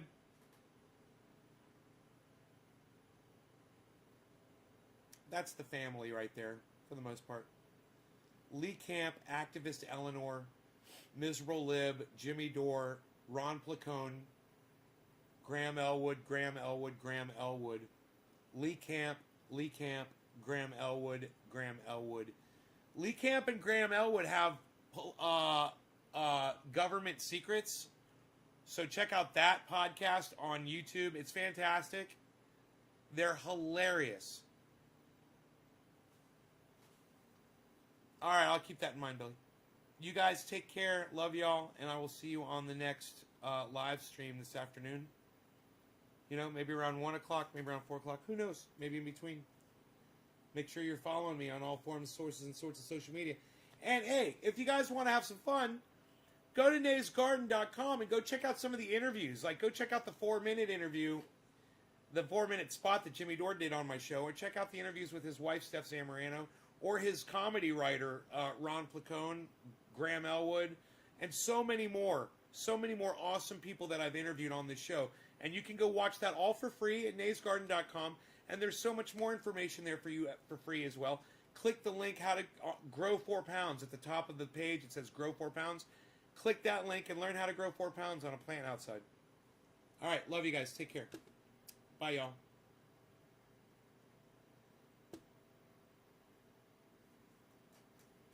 Love you guys, too. Hashtag keep it open. Thank you for that, Nick Brown. I like that. I like to see those hashtag keep it open. Peppercorn's one of your favorite. Melissa, you're my little peppercorn, honey. You're my flavor. Back, and I looked at it and I said, I think I'll start the show with my hair tied back. And Vermont Brad Smith says my feed is broken. That's funny. He was watching an earlier show and I guess he thought it was live. That happens a lot. Hey Roger, what's up, buddy? Nikki, Debbie, what's up, everybody? Hello. Move these microphones into position. Hi, Melissa, future wife. Nick, Melissa, Nick, Roger, hello. BJ, what's up, buddy? Hello, hello. I got Rogie all settled in. We went out. I had to go to the store, picked up some items. I got some chili, and I got a Reuben, and the chili was so fucking bomb. The best goddamn chili, I swear. It was so goddamn good. I had half of it and put it in the fridge, and I had half the Reuben and put the other half in the fridge. I like to do that. Hey, Sean Reese, what's up, buddy? I went to the mail. I picked up my mail. I couldn't get the stuff that Ben sent me because that's at my post office place, which is not open today. But my beard bomb arrived. I'm happy about that. I haven't even opened up the box. I don't know where that box is. But the beard bomb was in there, among other things. And let's see what else. Oh yeah, and I took a nap this afternoon, and when I woke up, Jimmy Dore had tweeted and said that AOC had withheld her vote on Nancy Pelosi, and I got all excited, and I turned on C-SPAN just in time to hear AOC say she was voting for Nancy Pelosi. I wish I'd caught it on my cell phone. I tried to rewind it, but I couldn't rewind it. But they have several rounds. On the first round, she withheld her vote. On the second round, she voted Pelosi and put no pressure on her whatsoever. So we're calling them the hashtag fraud squad. I'm saying hashtag squash the squad. If you guys want to share this video around, share it around with the hashtag fraud squad for sure. Fraud squad. And if you want to help my hashtag out, also include squash the squad. capital S, capital T, capital S. And we've got some other things to talk about that are just as fantastic. I just had tortellini with meatballs. I had some meatballs the other day. This is a video, this is a recording of Donald Trump committing election fraud. Based on all of this. And there's nothing wrong with saying that, Brad. You know, I mean, having a correct, the people of Georgia are based on all of this. And there's nothing wrong with saying that, Brad. You know, I mean, having a correct, the people of Georgia are angry. And these numbers are going to be repeated on Monday night, along with others that we're going to have by that time, which are much more substantial even. Here it comes. And the people of Georgia are angry. The people of the country are angry. And there's nothing wrong with saying that, you know, that you've recalculated. Well, Mr. President, the challenge. Okay, now I'm just going to stop right there. Donald Trump said there's nothing wrong with recalculating your numbers. There's nothing wrong with saying you've recalculated. That is Donald Trump trying to push a governor into committing election fraud. And that is all the evidence you need to lock Donald Trump up. I guarantee it. What he just did right there, totally provable case of election fraud. Not only that, it's fucking blackmail. He's the goddamn president of the United States. He has power over that man. He's fucking blackmailing him. Hey, there's nothing wrong. You know, you gotta love the word Trump word shit. The people of the country are angry. And there's nothing wrong with saying that, you know, that you've recalculated. Well, Mr. President, the challenge that you have is the data you have is wrong. The data you have is wrong. Now, do you think it's possible He ignores that they shredded ballots in Fulton County? Because that's what the rumor is. And also that Dominion took out machines.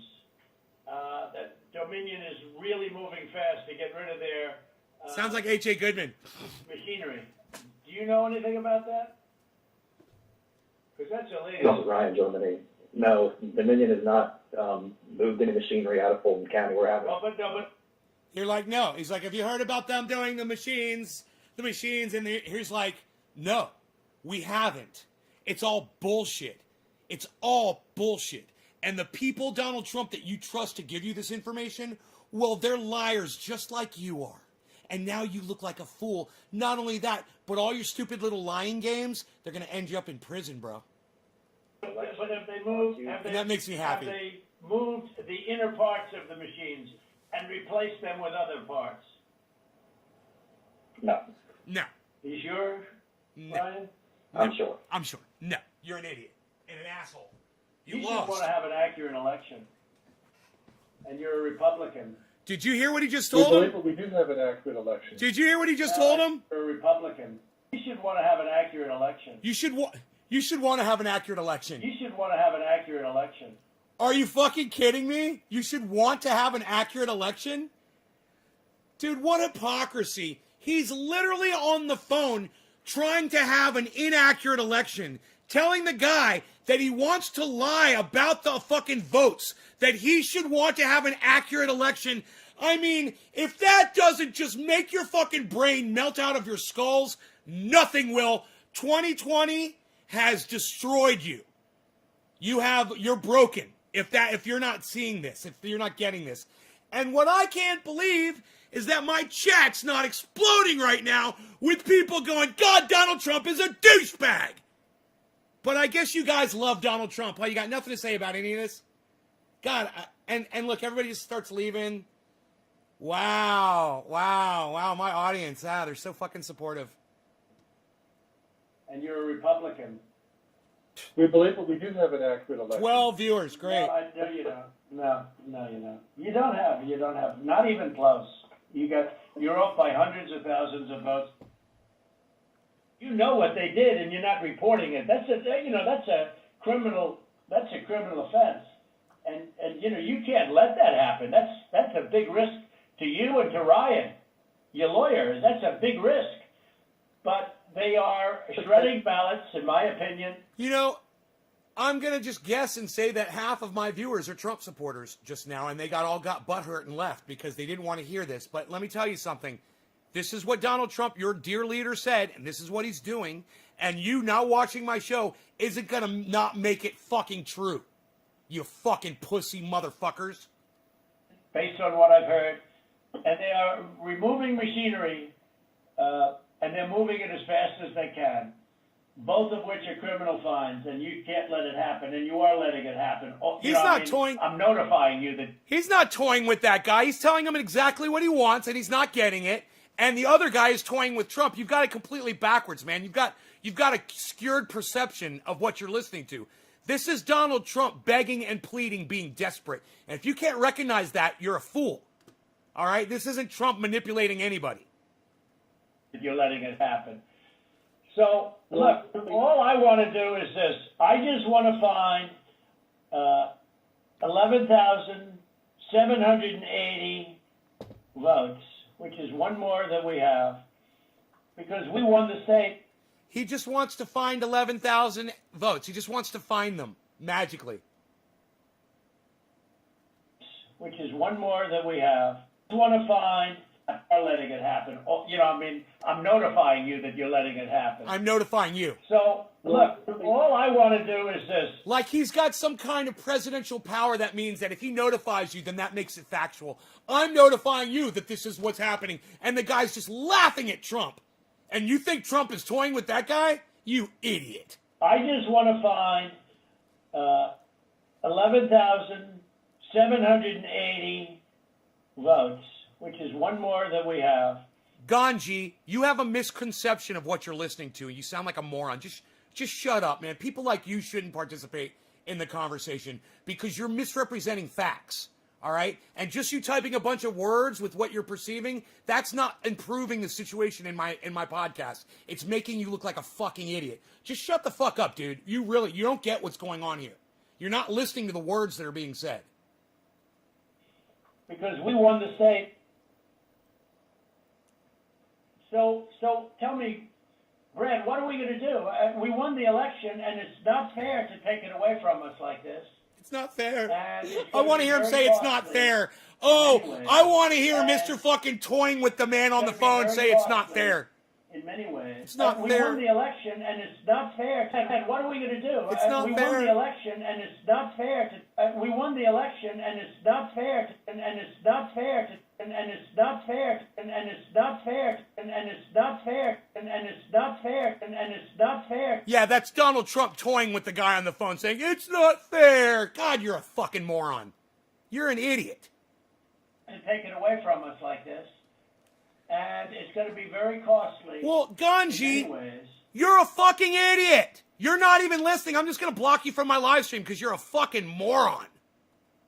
God, what an idiot. I mean, dude, I need people on here that can at least understand what they're hearing. I mean, that I need people on here that are smart enough to know that Donald Trump has lost the election, that he knows he lost it, that he's struggling, and he's not toying with anybody. He's literally begging this man to break the law for him. And he's threatening this man to break the law for him. He's not toying with anybody. And it's fucking hilarious that this idiot came on my live stream and said, oh, yeah, Donald Trump really, he's got that guy on the spot. He's toying with him. Oh, yeah. What? What? And go away. Don't ever watch my show again. You're going to re-examine it. Fucking idiot. You can re-examine it, but re-examine it with people that want to find answers, not people that don't want to find answers. For instance, I'm hearing Ryan, and he's probably... Hey, Lisa, I want you guys to speak, I'm a great lawyer and everything. but I want you to listen to what you're listening to. You know, I want you to pay attention, and I want you to speak intelligently to me. If you don't speak intelligently to me, you're disrespecting me, and I will block you. All right? Fucking step up your game or go watch some fucking cartoons. Go watch some Saturday morning cartoons, you little punk bitch.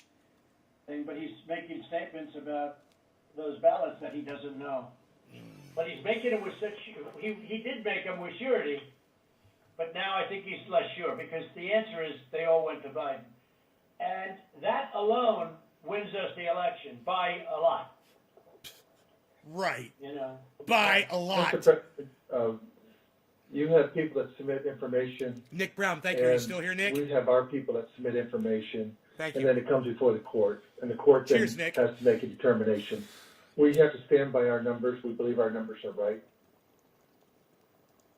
Well, under law, you're not allowed to give faulty election results, okay? You're not allowed to do that, and that's what you've done. This is a faulty election result. And honestly, this should go very fast. You should meet tomorrow, because you have a big election coming up, and because of what you've done to the president, you know, the people of Georgia know that this was a scam. And because of what you've done to the president, a lot of people aren't going out to vote. And a lot of Republicans are going to vote negative because they hate what you did to the president. Okay? They hate it. And they're going to vote. And if you would be respected, really respected, if this thing could be straightened out before the election. You have a big election coming up on Tuesday. You would be respected if you lie for me. Yeah, you'd be respected by 75 million idiots. You would be. It's true. You would be respected by a bunch of douchebags. But you know what good is respect from a bunch of fucking douchebags? You know, it's like being Adolf Hitler. He's had all the Nazis behind him. Oh, what's that saying? A bunch of other fucking idiots? Hey, Vermont, what's up, buddy?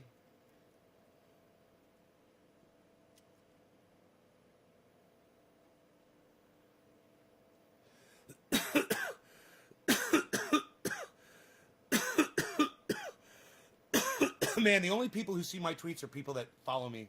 It's fucking crazy. Even if you're sharing it, people aren't going to see it. I am so blocked on Twitter. My shit's too real for them, man. They can't take it. So,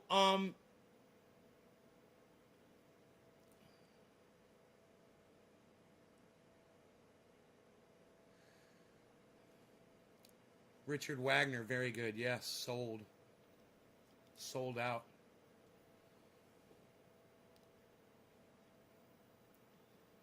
Be on fire tonight. Is Jimmy Dore going live tonight?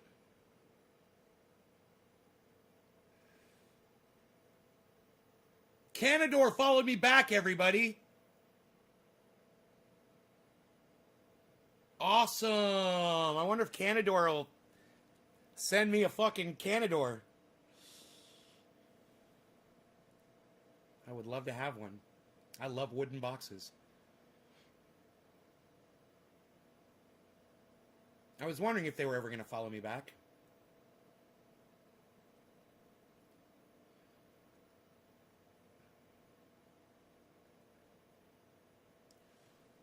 That means you're a Republican if Twitter is censoring your stuff. No, it doesn't. It means that you say shit that Twitter doesn't like. Kyle. You know, you really think that only Republicans are the only people that don't get their shit that get their shit censored on Twitter. Just more idiotic bullshit that you're spouting on my live stream. I'm sure you're not going to last very long around here either. Because they don't block anything a Democrat or a liberal says. Yeah, they do, Kyle. 100. Yeah, they do. I'm going to block you because you're a fucking idiot. God, people are such fucking idiots, man. Yeah, no one gets blocked on Twitter unless they're a Republican. Yo, that's true. Fucking that is the dumbest shit.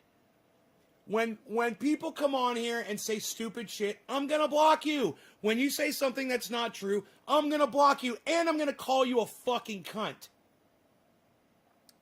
Greg just called me Santa. A little beard jealousy there, Greg? Thank you, sir.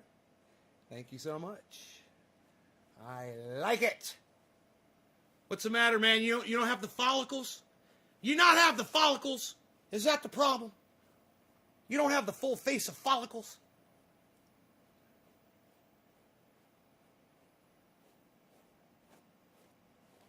Get that full, lush mane flowing in the wind.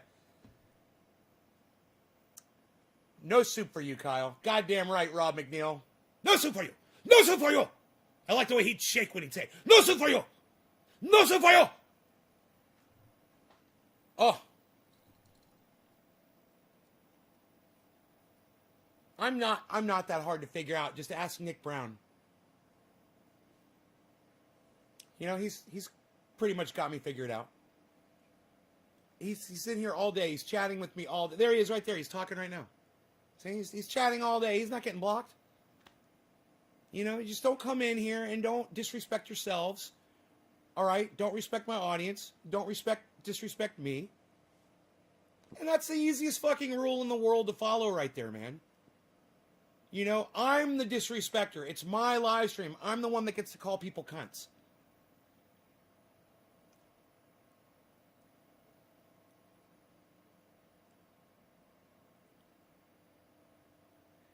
Dad bod. I don't get what you're saying there, but okay. I don't see where I don't get it. Who am I smoking for next? Kara Fassel. Do you like that, Kara? I'm the one that calls people cunts. Actually, I don't mind if you guys call people cunts. I don't. I like it, actually. I think I'm rubbing off on you a little bit. Nick Brown, we smoke for you. Next is gonna be who? Drop the digit. James Young, Young Z Harvey, are you here, Young Z? Hi, Kara. I'm follow that energy. Edibles rock, dude. It's legal in Arizona. I gotta eat. Dad, can we call it cannabis on my live stream and not weed? Because weed is not what cannabis is. Weed, the definition for weed is a useless plant. So cannabis definitely has uses. You just proved it because you said edibles rock, so it's not weed, okay? It's not useless. It's cannabis. Can we call it cannabis, Dad? Dad Bod, can we call it cannabis? Rob McNeil. I get it now. Dad Bod. I get it now. It took me a second. It went right over my head. It's a cunt-filled world, says Orf. Rob McNeil's dropping digits. Cannabis. Yeah, close enough. Close enough. Kara, for that energy. Kara. Did we lose Young Z Harvey? Young Z, you're gone, aren't you? All right, Young Z, you're gone. Oh, nope, you're there. Okay, cool. All right, cheers.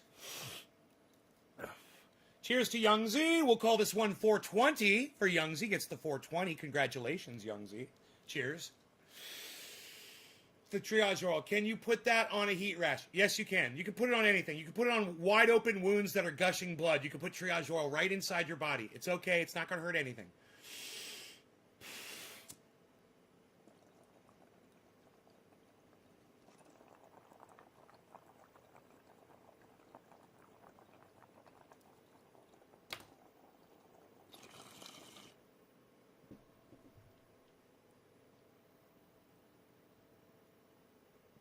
Yeah, I think the problem with force the vote.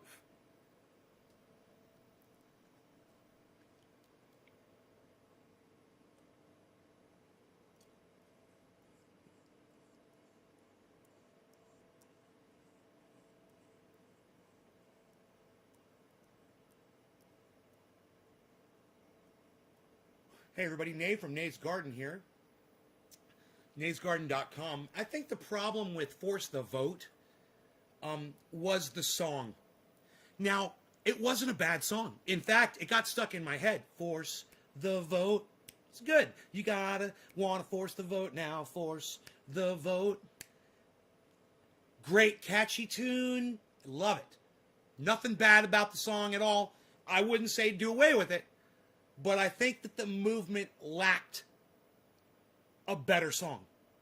And, you know, have the force the vote song going. That's great. Use it for intros when you're going up on stage to talk, doing videos on the internet, all kinds of stuff. But what you really needed was the Ox Project doing the song titled Force the Vote Down Your Motherfucking Throat. That should have been the song, and it would have went like this. Force the vote down your motherfucking throat! And I think that would have probably reached the squad in a different way. You know? I think that message would have gotten through to them. If we had really been, because I think saying force the throat down your motherfucking throat, it really exemplifies the passion and anger behind the fact that we don't have Medicare for all in this country. That's all. Thank you guys for watching. Check out my live streams 3 times a day, naysgarden.com. I'm on all forms, sources, and sorts of social media. Read about it. Read all about it. Thanks, guys. Force the vote. Nobody gonna force the vote with that kind of music. You gotta force the fucking vote down the motherfucking throat, pal. Psh, where's the Ox Project when you need them? Unreal. Force the fucking vote down your motherfucking throat. That's what we need. Force the vote down your fucking force the vote down your throat. How about that? Harl, stay away from me. I don't like it when you come near me. Harley, get away from me. I'm telling you. I warned you. Get away from me. I don't like you near me. Get away from me. That's right. You better run. Goddamn shake and go, bitch. The cat can come around me anytime unless I am in this seat. If I am sitting in this seat, no fucking cat. I'm talking to my cat, Carl's.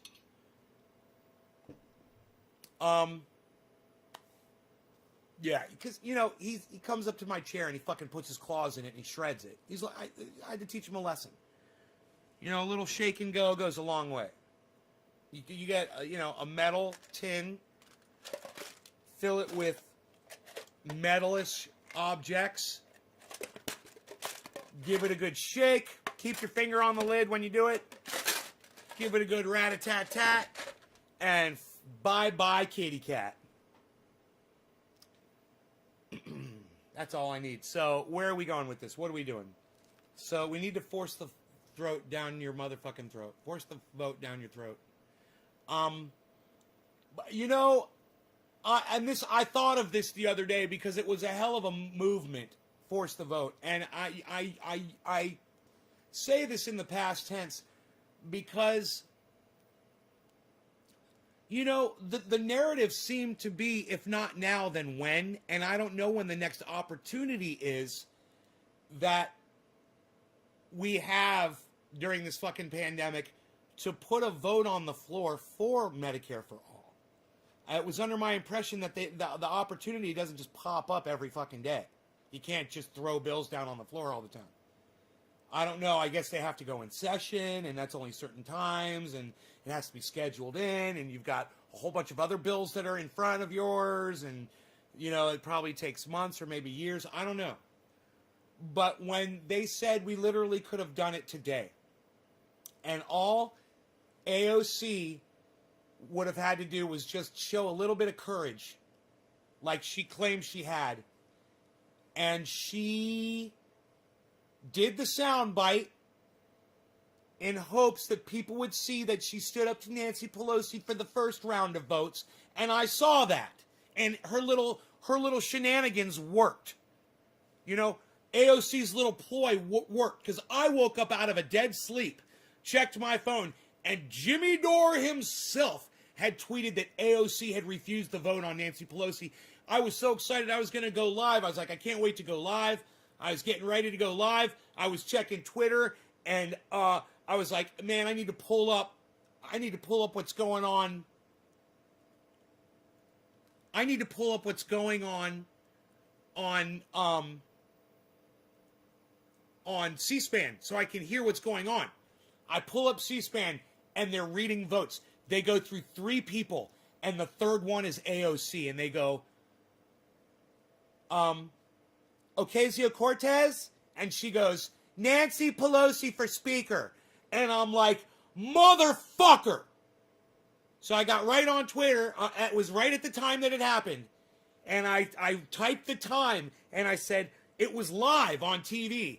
And I said, I just heard AOC literally vote for fucking Nancy Pelosi for speaker. She didn't have to do it. And she did. We could have had Medicare for all, vote on the floor. Like Donald Trump said, like a miracle. We all could have had it. And all the pews will be filled with worshipers. April. I like Easter. I think Easter's a good day. It'll be gone on Easter. we'll proclaim COVID will be gone on Easter Sunday. I like Easter. It's a good holiday.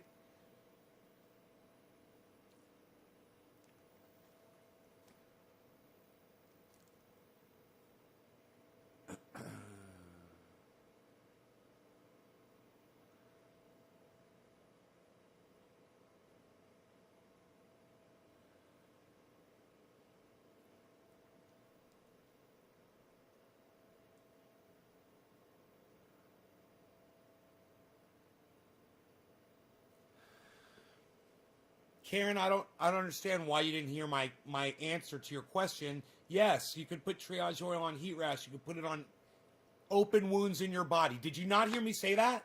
When you asked me, I answered your question. If there's one thing I fucking hate, Karen, it's when someone on the podcast asks me a question, I answer it immediately, as soon as you ask it. And then you fucking keep asking me the same question because you, for whatever reason, you asked me a question and then you didn't pay attention to what I was saying.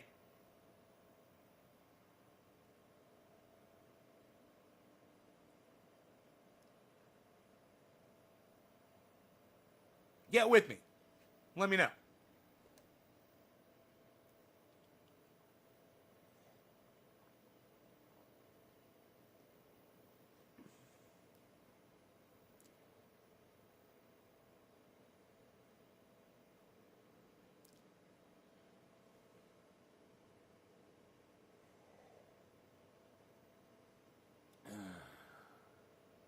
Why do edibles take forever to kick in?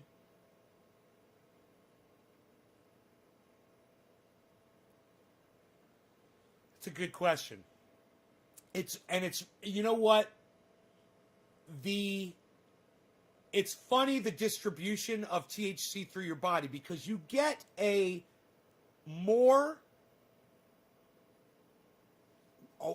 wider distribution of THC through your body, through your actual cells, when you get it into your stomach. When you eat it, or when you do a suppository, that is the best way to get THC throughout your entire body. But to get THC to your brain the fastest, your lungs distribute THC into your bloodstream at a faster rate than your stomach system does. And while it is a wider distribution from your stomach, when you're smoking it and you're using vapor and you're doing it with your lungs, it's quicker to go to your brain. And it's way quicker. You're right. Edibles can take anywhere from 20 minutes to over an hour to affect you, to where you're feeling the full psychoactive effects of it. All right, Karen, I accept your apology. I fucking hate internet connection issues, and I know they're not your fault. I have them all the time. I have them every fucking day. So.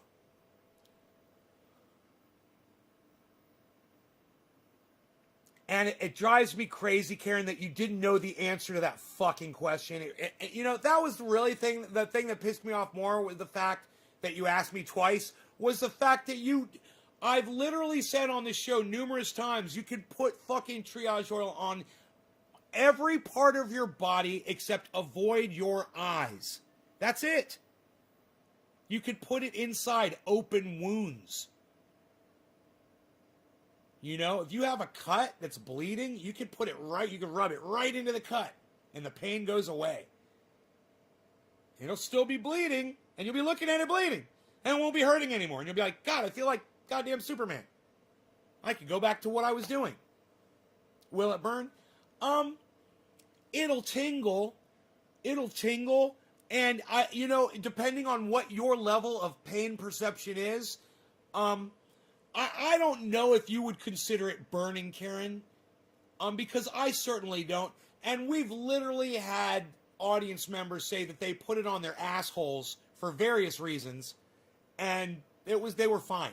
I would think that would be one of the most sensitive places besides putting it inside your mouth, which I do all the time. If I bite the inside of my mouth and I have a cut inside there, I'll take my triage oil, rub it right on there and stop hurting. Toothache, boom, gone. You know? Weird shit on your tongue? You know, blisters, whatever the fuck.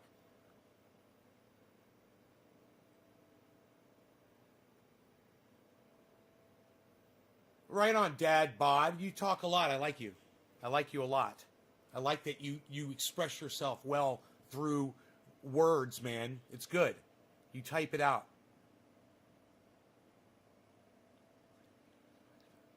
Next, Orf. Jack Hare. I'm a wuss when it comes to pain. I don't think it'll hurt you. It's because when you eat edibles, you have to digest it, and it has to go to your liver, and from there, your liver turns into a something mind.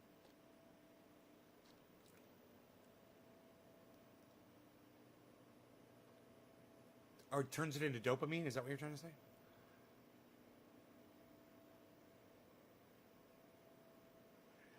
How much edibles will cost once Arizona gets THC on the market? No idea. I don't know what edibles cost, period. Thanks, Nay. You're awesome. Karen, right? Hi, Nay. How are you? Hey, Robin. I'm good. Thanks. Vermont. I endorse the triage oil for all uses, internal and external, all body parts. Billy, yep. Put it in my asshole for hemorrhoids caused by GERD. My ass stopped hurting, and it had better breath than me for hours. Is that when you farted? It farted peppermint, Billy? Joe Rogan explains it better, says Gibbo. No, Joe, don't, says Orf. Ah!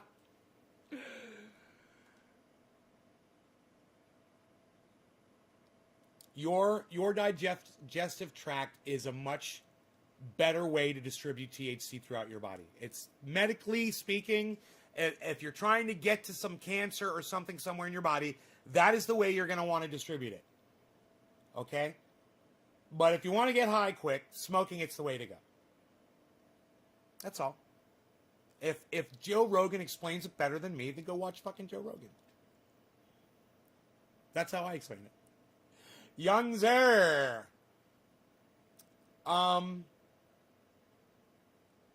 Okay, Rob McNeil. Are you still here, Robert McNeil? Rob McNeil. Rob McNeil, are you here, Rob McNeil? Rob McNeil, are you here? I want to smoke. Bottom of the hour, sir. We've got these beautiful buds of Jack Hare here.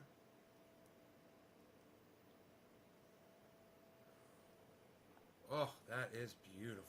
Bro, the buds in my bowl. Oops, look, I'm throwing the buds at you.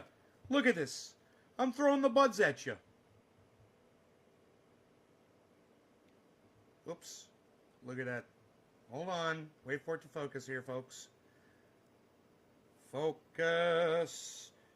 Focus your energy and your power.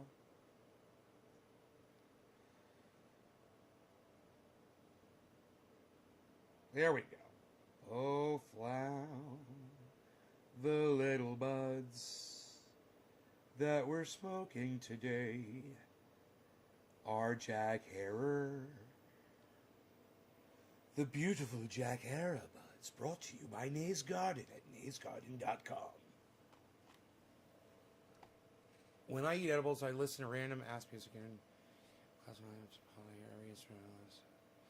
sounds rebellious, so let's you know what. Dad, stick it in your butt, says Billy. Butt chugging crackers is the best way to eat crackers, Billy. Yes, okay, Rob, cheers, buddy. See how I wait for y'all? Cheers. Bottom of the hour, bro.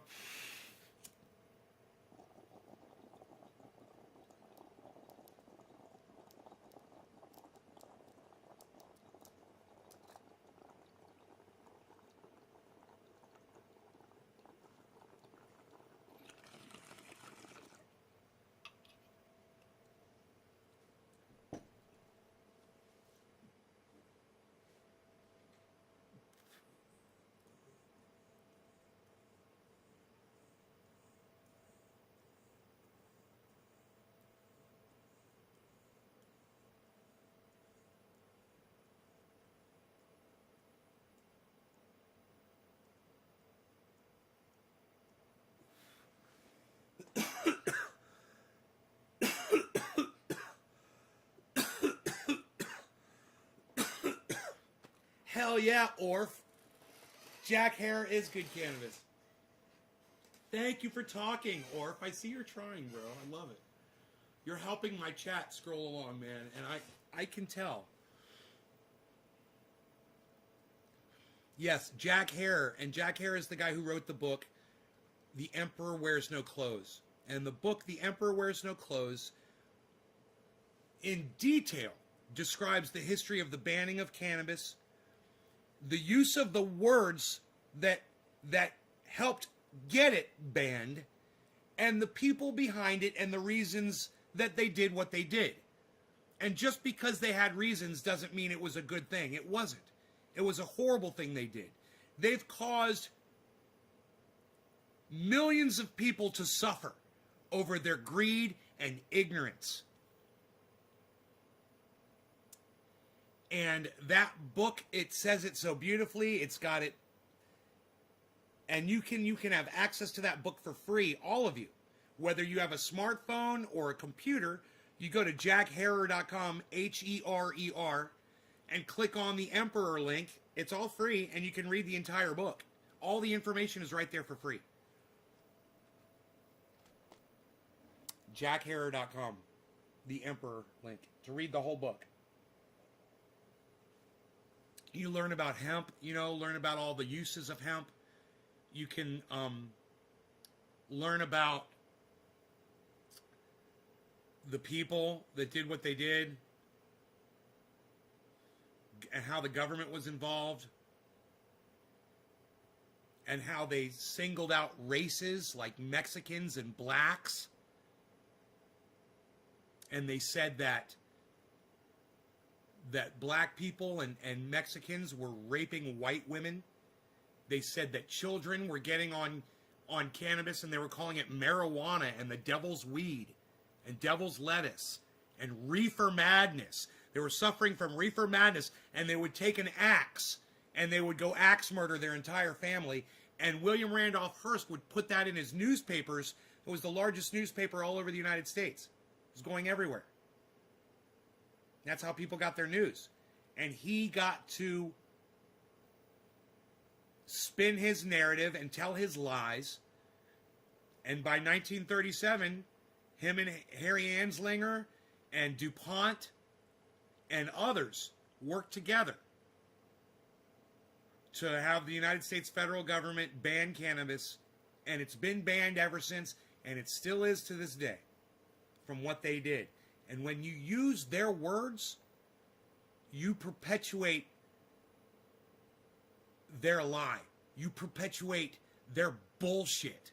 And that's why, and part of the reason why it's still going on today, because people want to keep calling it weed, and keep putting it down. You don't realize every time you call it weed, you're putting cannabis down. Every time you call it marijuana, you're not just putting cannabis down, you're putting down Mexicans and African Americans. You're putting them down. You're using terminology that was designed to keep it illegal. And you fucking perpetuate it. And under the guise that, oh no, we're proud stoners. We're stoner fam. We're stoner fam. Oh, I love that one. Yeah, that's real seductive. Yeah, people are just going to really want to be that. Oh yeah, I want to be part of the stoner fam. It sounds so fucking intelligent. It sounds so fucking motivated.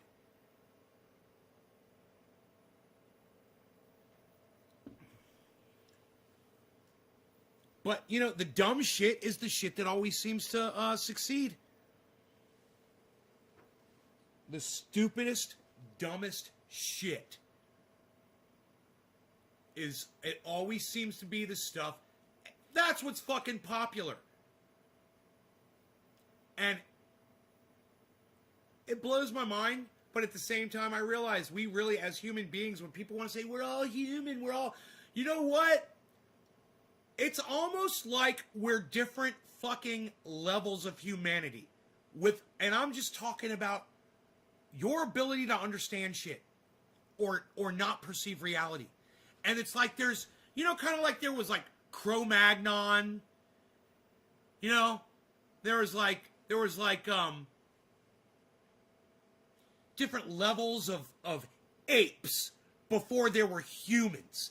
And it's almost as if today we still suffer from having different levels of a race of mankind based on our inability to perceive reality. You know, and I'm just so glad that there's a few of you that watch this show that are at the level that I'm at. And that we're at that level. And I'm not saying we're the top level. Hey, man, there's cavemen, and we might be the Cro-Magnons. And, maybe even above the cavemen, there's fucking humans. And I don't think we're there yet. Personally, where we're at. But underneath us, you got your fucking Neanderthals.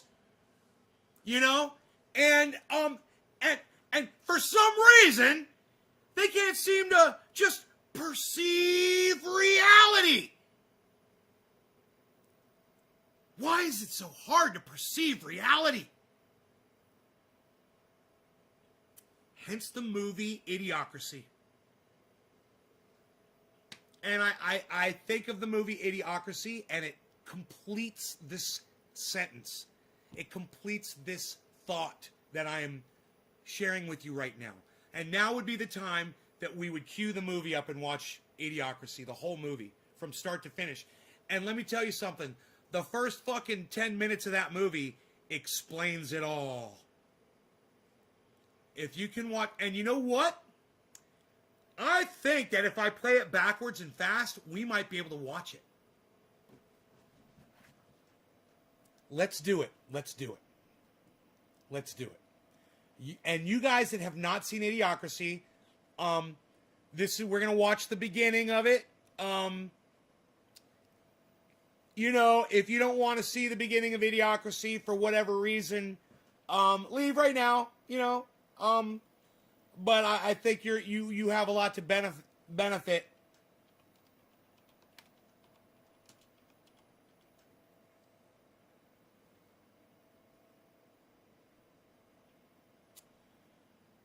Okay, it is it's 4 minutes and 40 seconds long. Okay? 4 minutes and 40 seconds long. Bear with me here. Yes.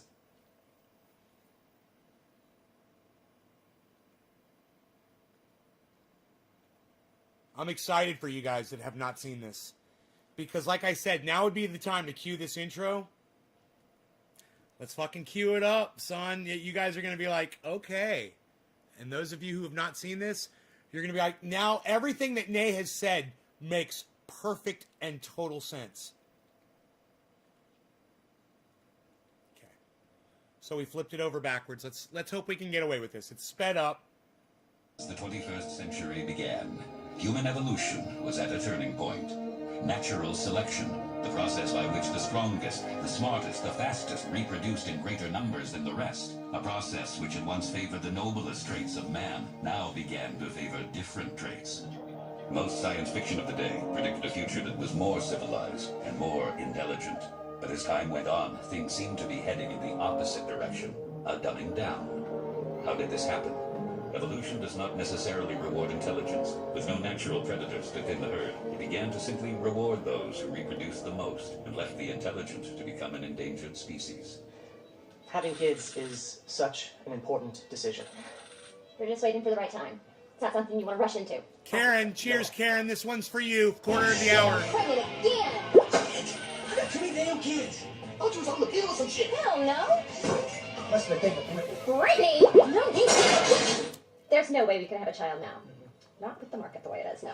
No, that just wouldn't make any sense. Come on, he don't care about you. Yeah, but there must be something you like over here. Ain't nothing, baby. Well, we finally decided to have children, and I'm not pointing fingers, but it's not going well. And this is helping. I'm just saying that before I have in vitro, maybe you should be willing to... It's always me, right? It's not my sperm count. Yeah! I'm gonna fuck all of y'all! Cleavon is lucky to be alive. He attempted to jump a jet ski from a lake into a swimming pool and impaled his crotch on an iron gate. But thanks to recent advances in stem cell research and the fine work of Drs. Krinsky and Altshuler, Cleavon should regain full reproductive function. Put your hands off my junk! Unfortunately, Trevor passed away from a heart attack while masturbating to produce sperm for artificial insemination.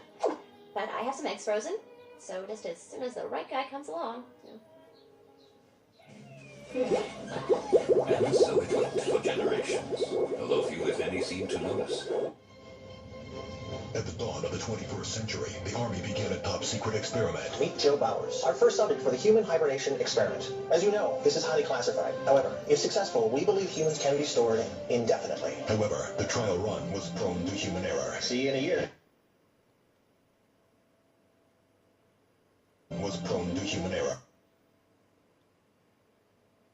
It looks like it might be, God, it almost looks like, what's his name from fucking Office Space. It sounded like him, too. I wonder if he was in that movie. Anyhow, that right there explains why we are where we are today. And if you watch the rest of that movie, Idiocracy, you will just, you'll just be like, yep, Nay was right, man. This is, it's like an outlandish, hilarious perception of what the future would look like if that situation became a reality, which it already has. 75 million people just fucking proved it. 75 million people that voted for a fucking a reality TV show star. And it's all explained in that movie. It's sad. But those 75 million morons, they're gonna keep creating more fucking morons. And 75 million is just the fucking beginning of it. And it's horrible, man. People are fucking dumb.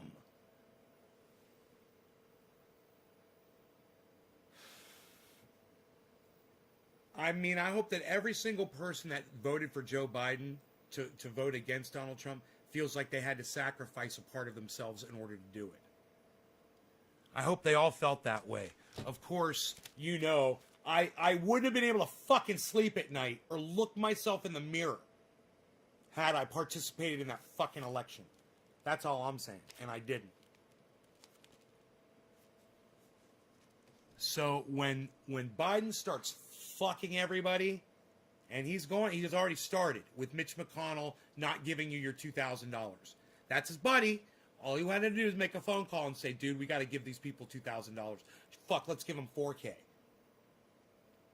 Where was Biden? Where was Kamala Harris and Biden talking to Mitch McConnell on the phone, getting him to do that? His best friend, his best buddy. We're fucked. But,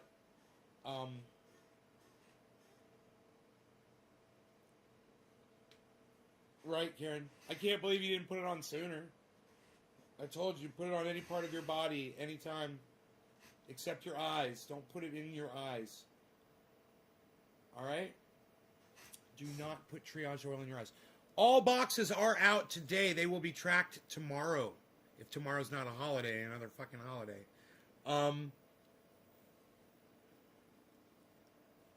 Boxes, 2 were going out. One's going out to Dage. One's going out to somebody on, I believe she was from Zoom chat with Jimmy Dore. I believe. And she had said that she had, I believe, or maybe she came in here and she had seen triage oil from Ron Placone, and Ron had said that he was going to hook her up or something. I said, no. Don't bother Ron about triage oil. Give me your address and I'll fucking send it to you. If you can't afford it, I'll send it to you. That's all. Karen wants a hoodie.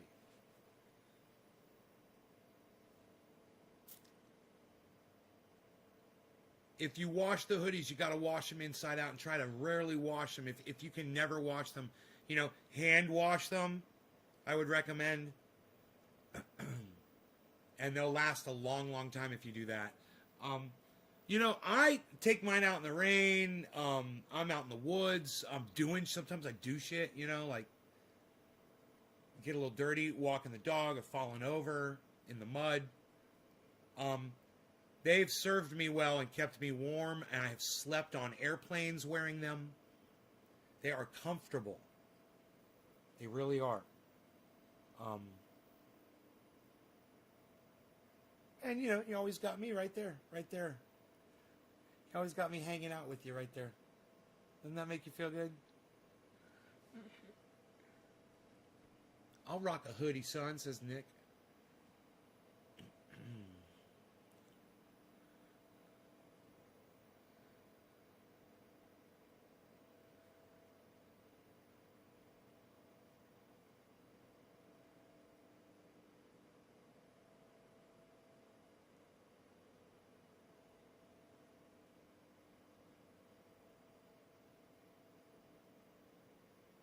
I like watching that little purple at the bottom of the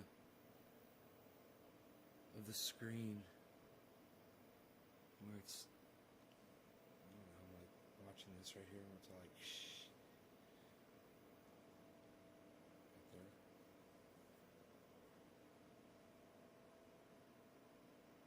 All that shit.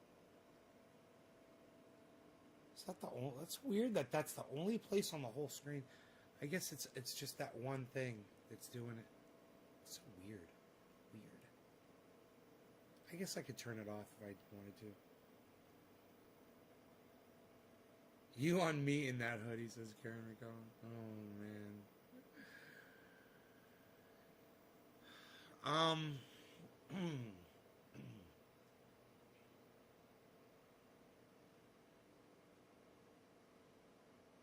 I got my dog and my cat chilling. There's the cat.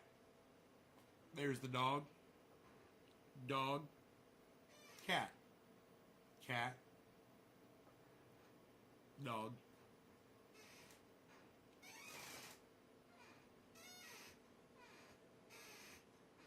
That's what I have to offer. That and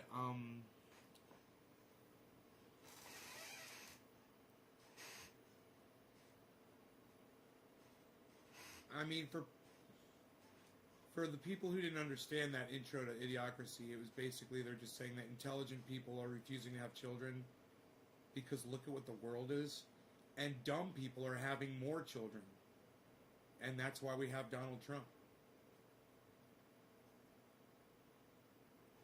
Wouldn't that be funny if Idiocracy was exactly the voting age years ago? If they produced that exactly 18 years ago? I wonder what year that was. What would have 18 years ago been? What is it, 20? What is the year? So it would have been, it's 2021 right now. So 18 years ago would have been, what, 2003 or something? What year did Idiocracy come out? 2006. 2006. Mike Judge. Mike Judge? Did Mike Judge write and produce Idiocracy? Crazy, man.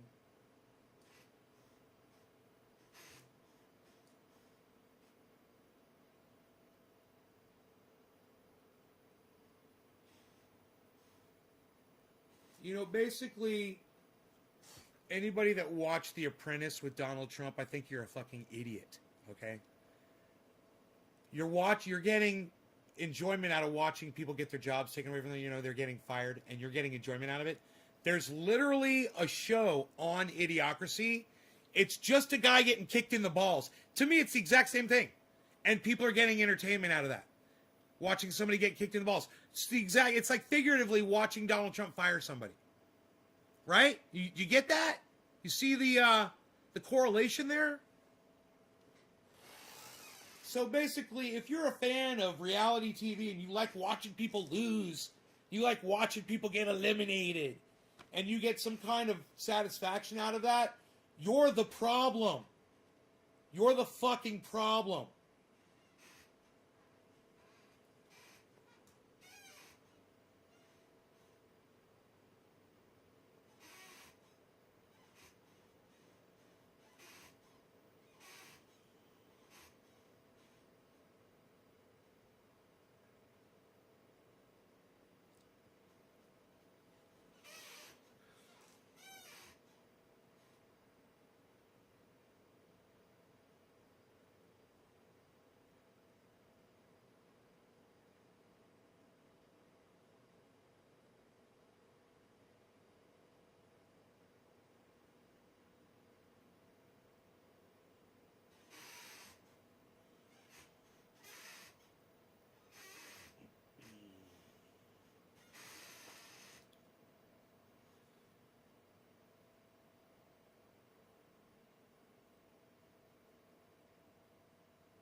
Squash the squad. Fraud squad. Squash the squad. The fraud squad.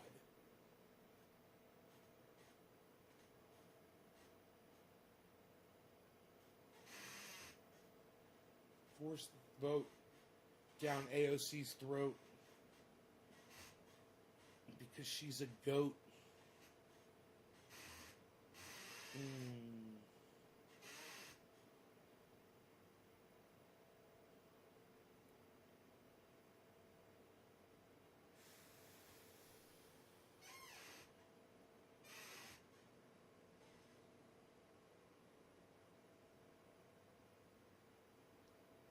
AOC did not force the vote. AOC did political theater today. Just so you guys all know. She lied. She lied. She lied. She said she was going to cause a ruckus.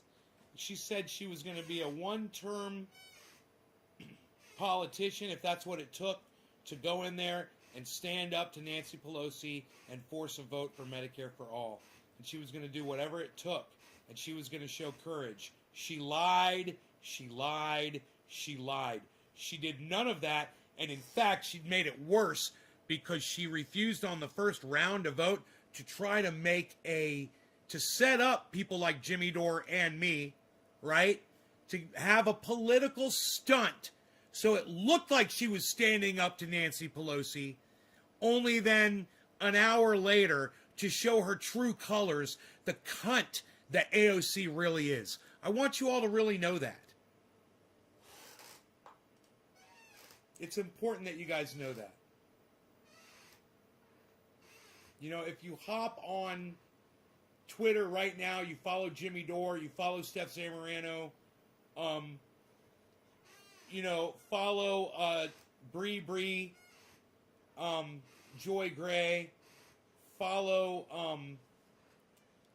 Savage Joy, follow Pat the burner. You know, you're going to get follow Graham Elwood, follow Ron Placone. You're going to get a really good serving of what's going on. What I've always said is that support no politicians, hold all of them accountable, and support none of them. Because this is what they do to you. What AOC just did to all of us, this is what all politicians do. Now everyone's starting to stand behind Nina Turner. And hey, man, I gotta admit, man, I'm Charlie Brown, you know, and Nina Turner can hold the football up for all of us. And we can all be fucking Charlie Brown and get ready to kick that football and just hope that Nina Turner doesn't pull the football away. Like every other cunt politician has up until now. What are we gonna do? You know?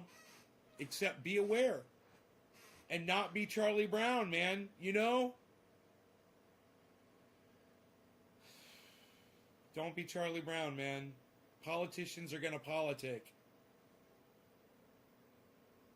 Politicians are gonna climb ladders and do what they gotta do to make that money, and always justify it by, if I just get another position, if I could just get another rung in that ladder, then I'll be more powerful.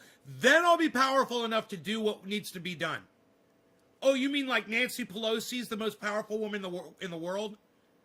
You mean like her? You climbed to her position when she's the one 30 years ago that said she was going to fight for Medicare for all? Really? The world wasn't ready for the level of deceit that women have brought to politics. They're all cunts. That goes for the women and the men. But the women have proved themselves to be the cunts that I've always known them to fucking be. Here we are. Here we are. It's top of the hour. Who am I smoking for? What? Shut up, you. You're very good.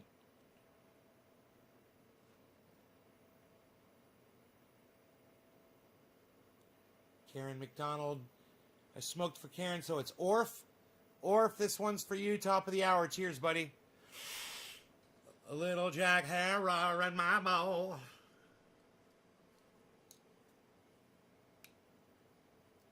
Hey, Craig, no flags, bro. You know better. Craig, you know no flags in my live stream. Come on, bro. You know better. No flags. Cheers, everybody. Orf, cheers.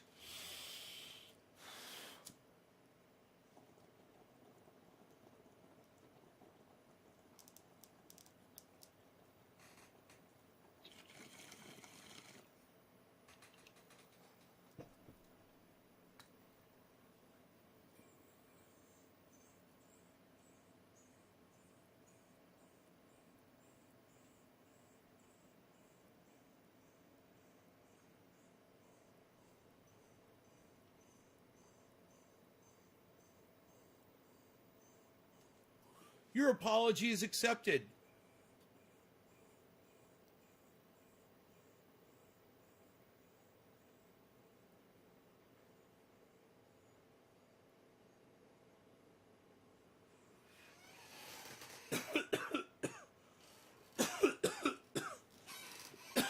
I know.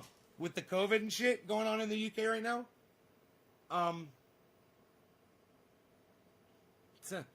I wouldn't be proud flying that flag. I don't understand why you felt the need to put a flag up.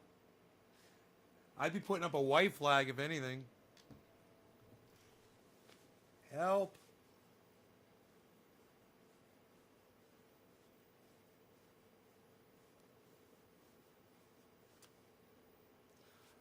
Damn, I'm scratching my fucking shin here. I'm going to start bleeding. I'll just put some triage oil on it. And stop the itch before.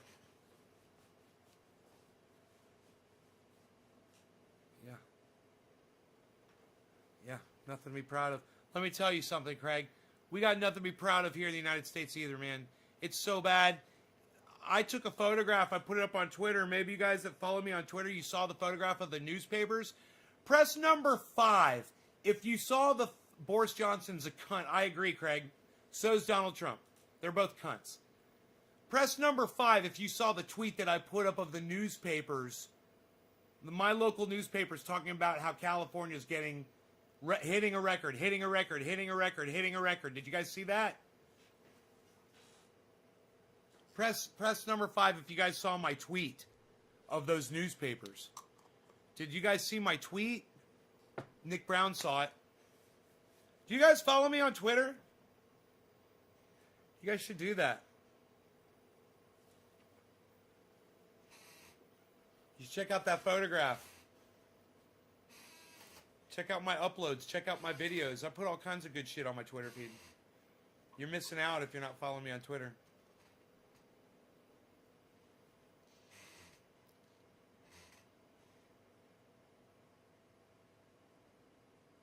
Anybody else? Nobody else?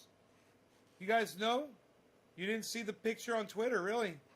I wonder if I could just pull it up.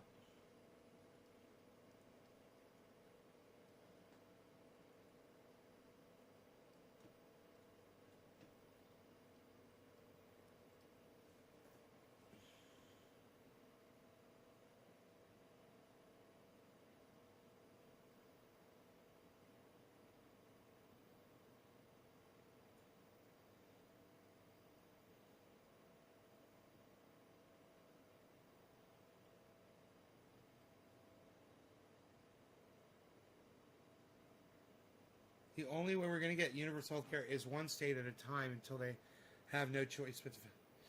No, but it's likely our only option. Thank goodness for organizations like every state. Oh, cool. All right. I'll let the troops know. Okay. So Ron Placone says there is an organization called At Whole Washington, and they push for Medicare for all in their state. And what he says is, if every state does this, everybody's going to get it. We're a grassroots coalition determined to bring universal health care to Washington state and the nation. So you guys can help by following Ron Placone on Twitter, retweeting what I just tweeted, and check out Whole Washington. At Whole Washington, WHOLEWASHINGTON. All one word. At Whole Washington on Twitter. I don't Twitter specifically because Trump does. Well, Denise, stop. All right? You've allowed Donald Trump into your head. You know what you can do on Twitter? It's really cool. You know what I do on Twitter? I block Donald Trump. Yeah, you can block Donald Trump. You never have to see his tweets again. It's that simple. And then you're on there helping me, and then we're doing shit. And you're not making an excuse and letting Donald Trump rule you. Come on, Denise, come back to Twitter. Go to Donald. The first thing you need to do is go back to Twitter, go to Donald Trump's channel, click the 3 dots at the top right corner, click block Donald Trump, and if anybody else on Twitter you don't like, fucking block them. It's so simple. And then come on over and hop in the garden. And let's do some gardening, Denise Finch. Come on, I need you. I need you on Twitter doing the tweeting. I'm looking for intelligent people, Denise. Come on. Help me out here. Okay, thank you. I love you. Thank you, honey. Oh, thank you. Yes. Yes. Long Beach, Huntington, yes. Liked my reply. Nick Brown, yes. Doc Free Julian Assange now liked my reply. Yes. Long Beach, Huntington, yes. They're all liking my replies and my tweets right now. At Whole Washington. You guys check them out. Listen, if AOC ain't going to bring you Medicare for all, then let's push for it in each one of y'all's states until everybody has it, like Ron Placone says. Aight.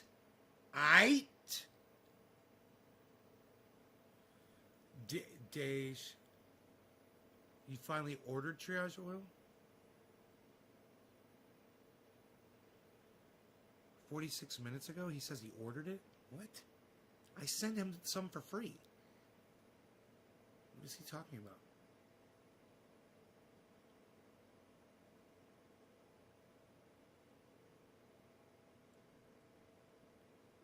Adam Gagat liked my tweet.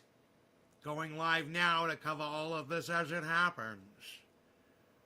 Whoa. Love conquers all. I love your avatar on Twitter. My grandmother made a painting of King Tut's mask, the golden mask. It's the exact same photograph. It's beautiful. I love it. What a beautiful thing. One of the most beautiful things I've ever seen. Is that mask, that golden mask. In fact, I wonder if I can download that image. Yeah.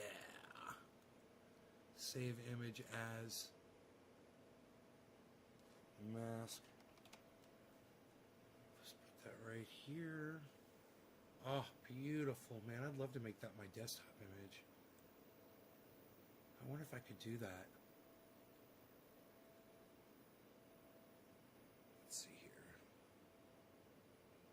Dude, if this is my desktop image, come on. Set as desktop background.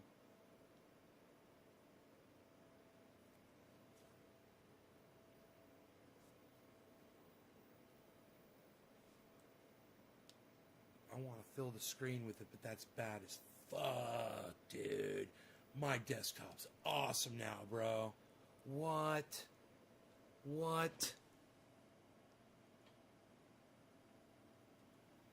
Dude, I got this in the middle of my desktop. I might just make it full screen.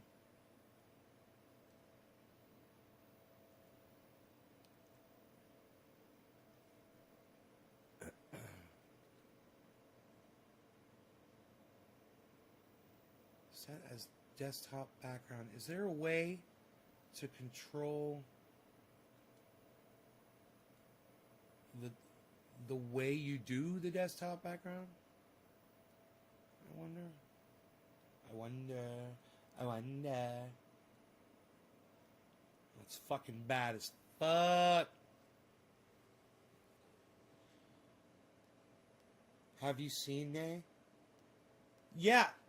Doc, we played that at the beginning of the show, bro. Here, I'll play it for you again. Hold on. Oh,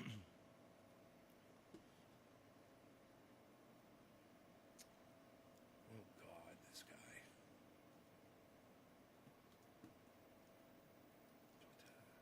Twitter. Let me go to my Twitter feed.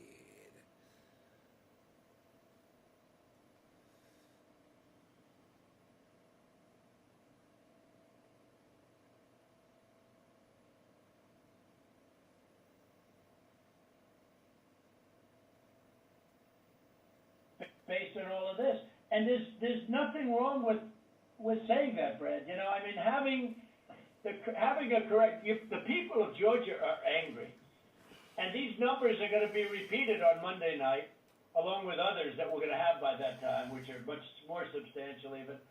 And the people of Georgia are angry. The people of the country are angry, and there's nothing wrong with saying that. You know, that you've recalculated. Well, Mr. There's nothing wrong with saying that you've recalculated.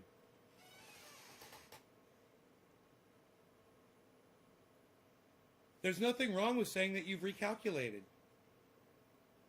That's election fraud. He is goading this person into trying to commit election fraud for him. And he's on tape doing it. It is amazing. It's amazing to listen to him grovel. Mr. President, the challenge that you have is the data you have is wrong. Now, do you think it's possible that they shredded ballots in Fulton County? Because that's what the rumor is. And also that Dominion took out machines. That Dominion is really moving fast to get rid of their machinery. Do you know anything about that? Because that's illegal. No, Ryan, Germany. No, Dominion has not moved any machinery out of Fulton County. We're having. Well, but have they moved? Have they moved the inner parts of the machines and replaced them with other parts? No. You sure, No. Ryan? I'm sure. You should want to have an accurate election. And you're a Republican. We believe that we do have an accurate election. No, I know you don't. No. So what's so hypocritical about this is he's telling these guys they should want an accurate election while trying to force them into not having an accurate election. You know? That's what I pointed out before, and I'll point it out again right now. No, you don't. You don't have, not even close. You're up by hundreds of thousands of votes. You know what they did, and you're not reporting it. That's a criminal offense. And you can't let that happen. That's a big risk to you and to Ryan, your lawyer. That's a big risk. But they are shredding ballots, in my opinion, based on what I've heard, and they are removing machinery, and they're moving it as fast as they can, both of which are criminal fines, and you can't let it happen, and you are letting it happen. I'm notifying you that you're letting it happen. So, look, all I want to do is this. I just want to find 11,780 votes. I'm notifying you. So it's basically Donald Trump is like, I'm telling you, this is the narrative, and this is what you are to do at my bidding. I'm notifying you. Big ballots, in my opinion, based on what I've heard, and they are removing machinery, and they're moving it as fast as they can, both of which are criminal fines, and you can't let it happen, and you are letting it happen. I'm notifying you that you're letting it happen. So, look, all I want to do is this. I just want to find 11,780 votes. There it is. One more than we have. There's the ask. That is when you're hearing about things like this is called the quid pro quo. This is when Donald Trump says, this is what I need. I need this many votes, and I need you to lie and say that you found these votes. And these two gentlemen are on the phone telling the president, saying, we're not going to do this for you. They are, Donald Trump is in a really bad position here, and he's bargaining with nothing. He's got nothing to bargain with. And he's acting like he's got all the chips on his side. He's got all of the fucking... He's completely just trying to push these guys into doing something that they are absolutely refusing to do. They will not break the law for him. Fines, and you can't let it happen, and you are letting it happen. I'm notifying you that you're letting it happen. And watch this. Trump supporters will say that because these guys didn't go on to falsify information, that Trump is innocent, just like they did when he got impeached with Zelensky. It's the exact same thing, except this time it's directly meddling in the election. This is completely different than trying to have Joe Biden investigated. I think Donald Trump's going to be going to prison. I think Donald Trump's going to prison, and I think it's going to be for this. So, look, all I want to do is this. I just want to find 11,780 votes, which is one more than we have, because we won the state. So tell me, Brad, what are we going to do? We won the election, and it's not fair to take it away from us like this. It's not fair. It's not fair. I played that over and over again. It's not fair. It's not fair. It's not fair. He's making it costly. I think you have to say that you're going to re-examine it, and you can re-examine it, but re-examine it with people that want to find answers, not people that don't want to find answers. For instance, I'm hearing Ryan, and he's probably... I'm sure a great lawyer and everything, but he's making statements about those ballots that he doesn't know. But he's making them with such, he did make them with surety, but now I think he's less sure, because the answer is... Oh, Dana, is that what it sounds like to you? That Donald Trump is giving him a chance to do the right thing? Okay, buddy. All right, we'll see how this goes. We'll see who ends up of doing the right thing in this phone, in this exchange right now in this phone call. We'll see. They all went to Biden. And that alone wins us the election by a lot. So. Mr. President, you have people that submit information, and we have our people that submit information, and then it comes before the court, and the court then has to make a determination. We have to stand by our numbers. We believe our numbers are right. Well, under law, you're not allowed to give faulty election results, okay? You're not allowed to do that, and that's what you've done. This is a faulty election result. And honestly, this should go very fast. You should meet tomorrow, because you have a big election coming up, and because of what you've done to the president, the people of Georgia know that this was a scam. And so there you go again, more of the ask. You should meet tomorrow. So he's telling them, meet tomorrow and find the 11,780 votes. Meet tomorrow and find the 11,780 votes. I just want to find 11,780 votes, which is one more than we have, because we won the state. So tell me, Brad, what are we going to do? We won the election, and it's not fair to take it away from us like this. And it's going to be very costly in many ways. And I think you have to say that you're going to re-examine it, and you can re-examine it, but re-examine it. I think you have to say that you have to re-examine it. So there's another ask right there. And it's going to be very costly in many ways. And I think you have to say that you're going to re-examine it. I think you have to say that you're going to re-examine it. So there's three different pieces to that where he's literally telling this guy what to do. And it's his own way of wording it. You know, Donald Trump has a way of wording things.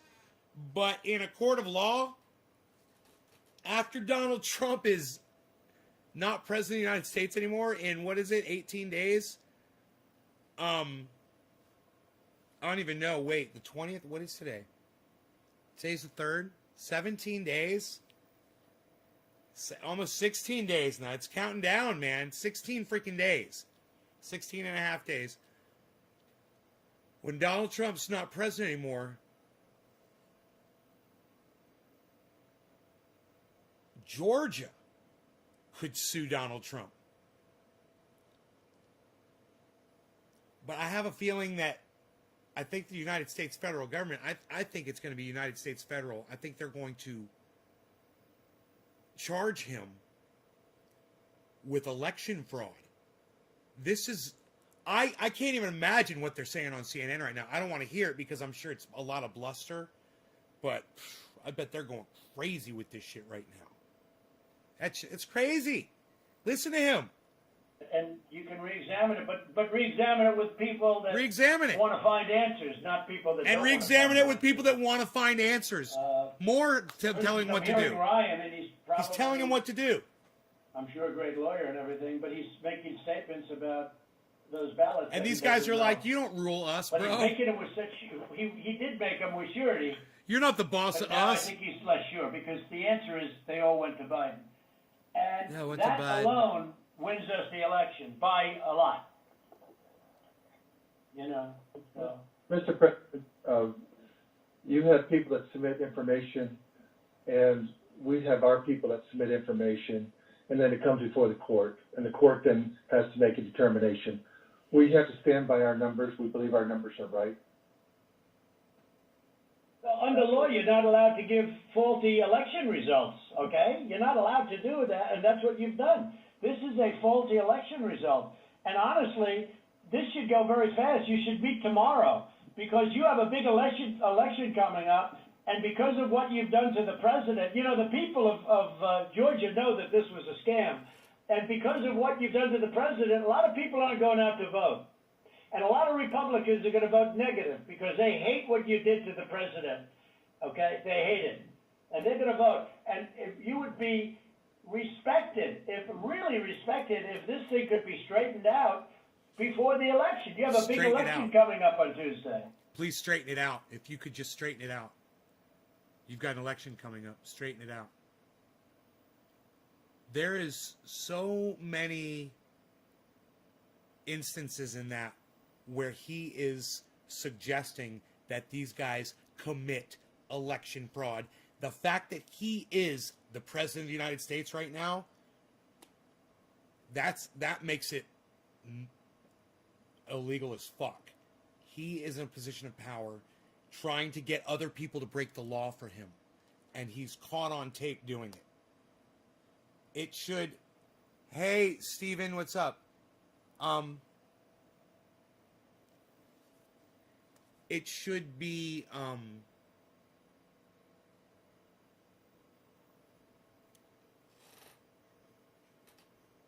less than 3 weeks, guys. They could be fucking marching him out with handcuffs.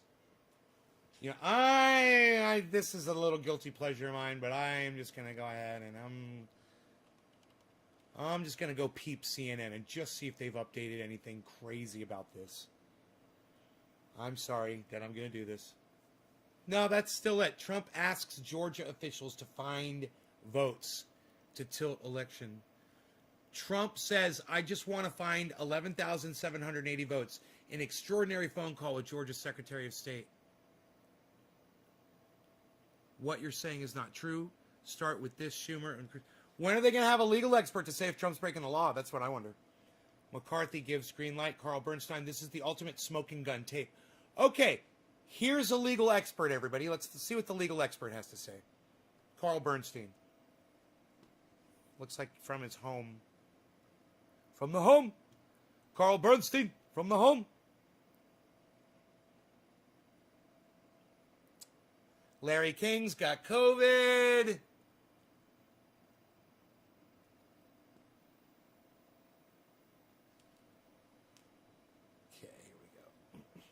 Carl Bernstein, here we go. Carl Bernstein. He looks like Bernie Sanders. It's Carl Bernstein, though. He looks like Bernie. He's looking for Medicare for all. Universal basic Carl, income. I mean, is this deja vu for you to hear this kind of audio tape of the President of the United States, the sitting president?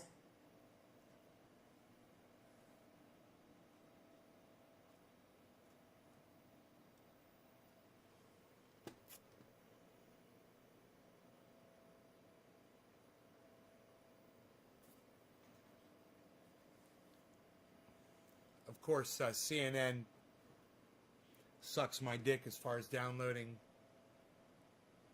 Let me close some other software if it's possible. Who is trying to change the truth, who is trying to instigate overturning of election results in Georgia. It's not deja vu.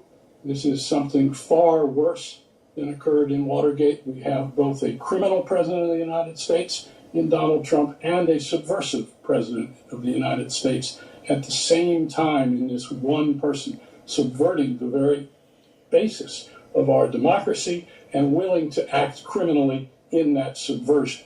But more important, what we hear on this tape, this is the ultimate smoking gun tape. It is the tape with the evidence of what this president is willing to Right do. on, Stephen Craig Wynn Jr. To Hell yeah. undermine the electoral system and illegally, improperly, and immorally try to instigate a coup in which he remains the president of the United States.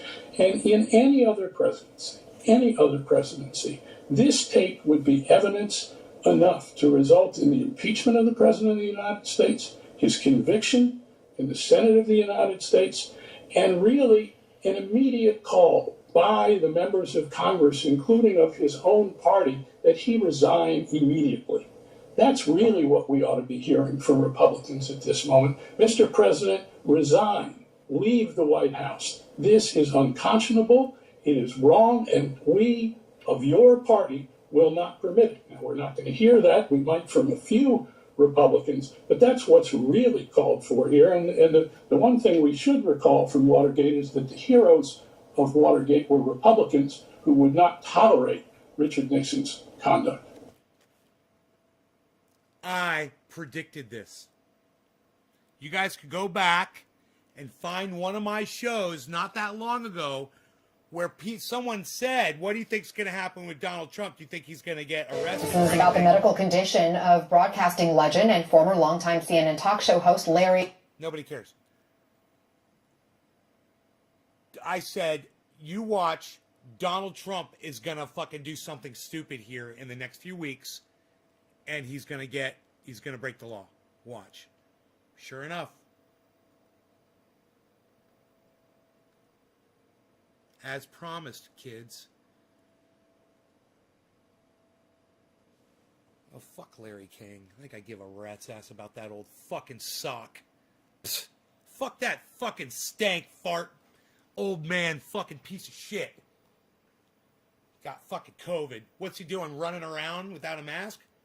Dumbass. Doing fucking interviews with people? How the fuck did he catch COVID? You're supposed to all be on lockdown, motherfucker. Setting an example. Followed you on YouTube since Stickcam. Oh, Steven, right on, buddy. Yes, man, it's going on. Happy 2021 fun, brother. Cheers. Steven says, I'm on Escape Chat. I don't know what Escape Chat is. I have a video of meeting Steve O. I was a big Skype caller with Tom Green. Oh, right on. That's awesome. Dude, I've got this fucking photograph of that mask. It is so fucking beautiful, man. I'm sitting here looking at it. It's beautiful, man. I'm so glad I have this on my desktop. I wish I could figure out how to make it full screen on my desktop. It says set as desktop background. Oh, I bet you I know where to do that at. Here, I got this. Here, display settings. Oh, they've changed it. Fuck. Scale layout. Display. Graphics. Advanced display settings. No. Personalize. Here we go. Personalize. Here we go. Picture. There we go. Yes. Choose fit. Center. Fill. It's too big. Fit. Yeah. Oh, dude.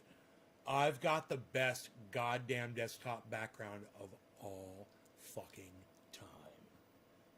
Dude, this is what I wanted. This reminds me of my grandmother that used to make these hamburgers. You guys, look at this shit. Look at my fucking desktop. I got this one over here. Look at this one over here.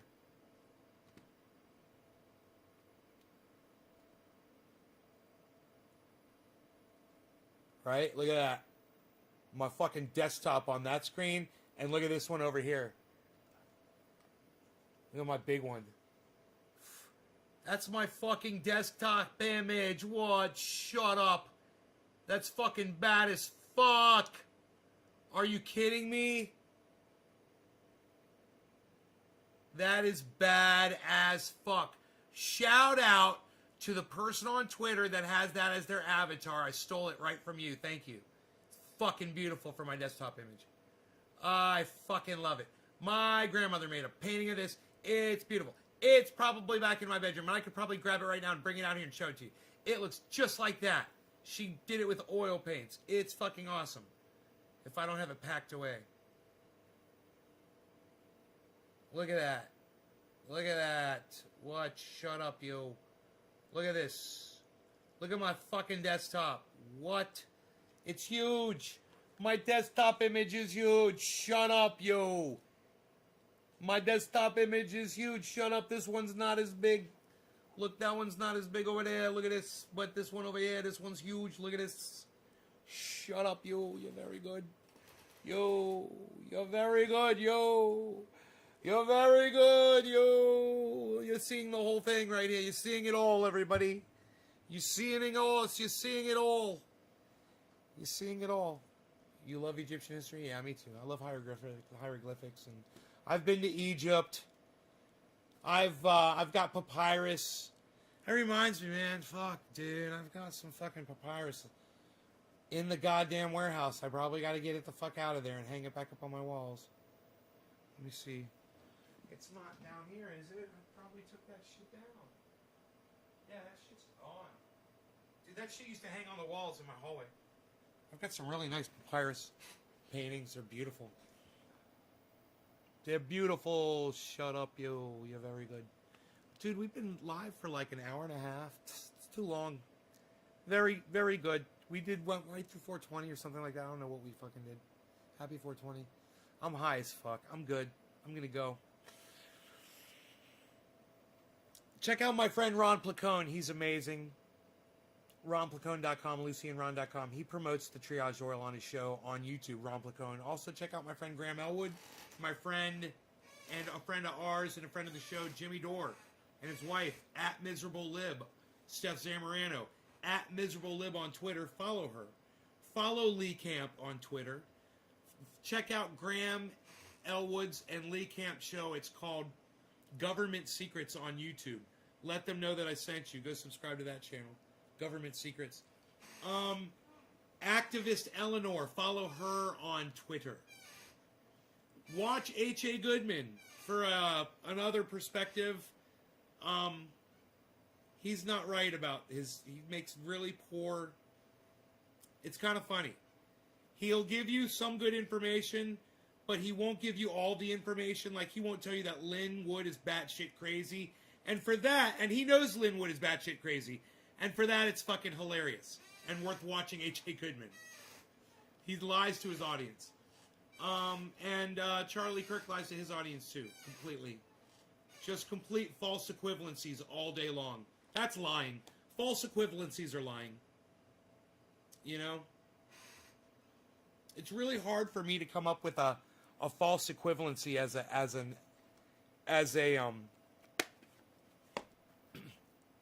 example. You know, you really got to be dumb or you have to be a liar to do it. I have a hard time doing either of those, acting like that.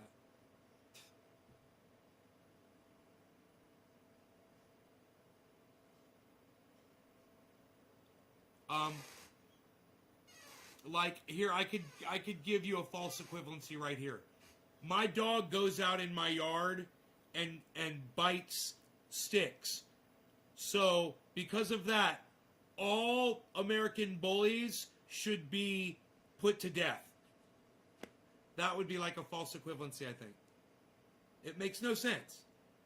Right? It's like you say, because of this, that. Or why is this when there's that? And you're like, because they've got nothing to do with each other, dumbass.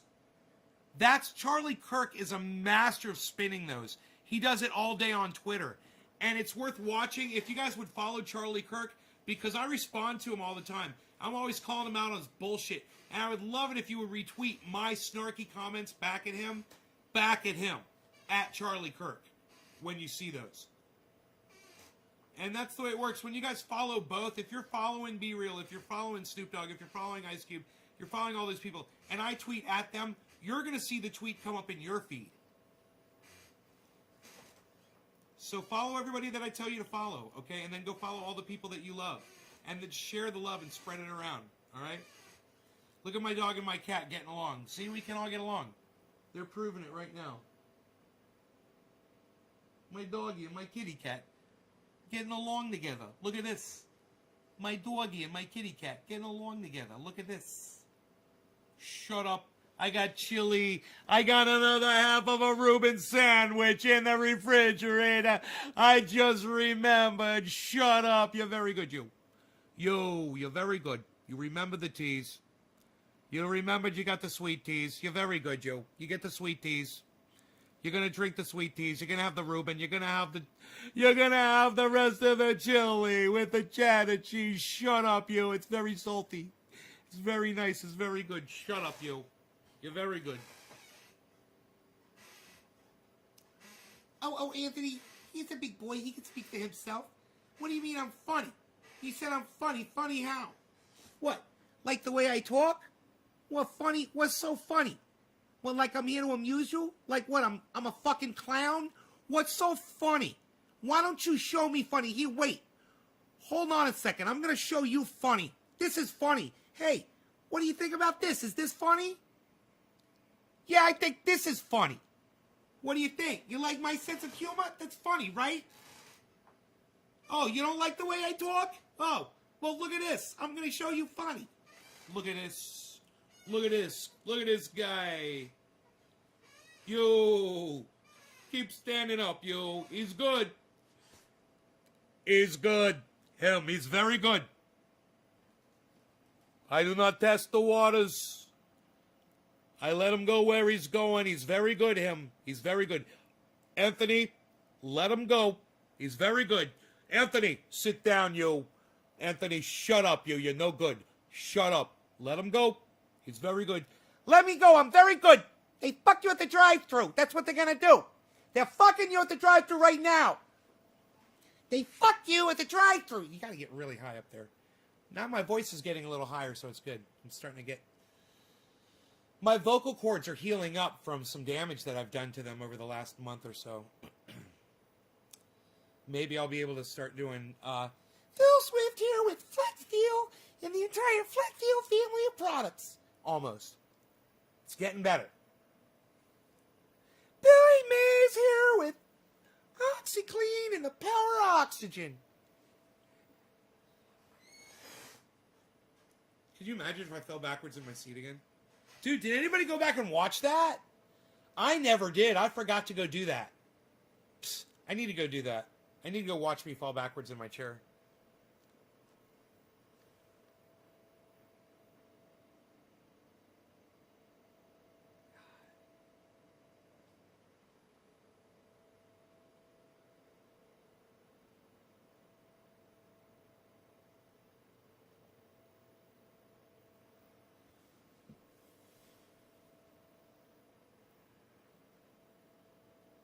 Love you guys. Take care. Bye, y'all. Did I fall backwards on this morning show? Was that last night? I don't even know which show it was. Nobody even knows. Nobody even knows which show it was you fell backwards on, pal. Unreal.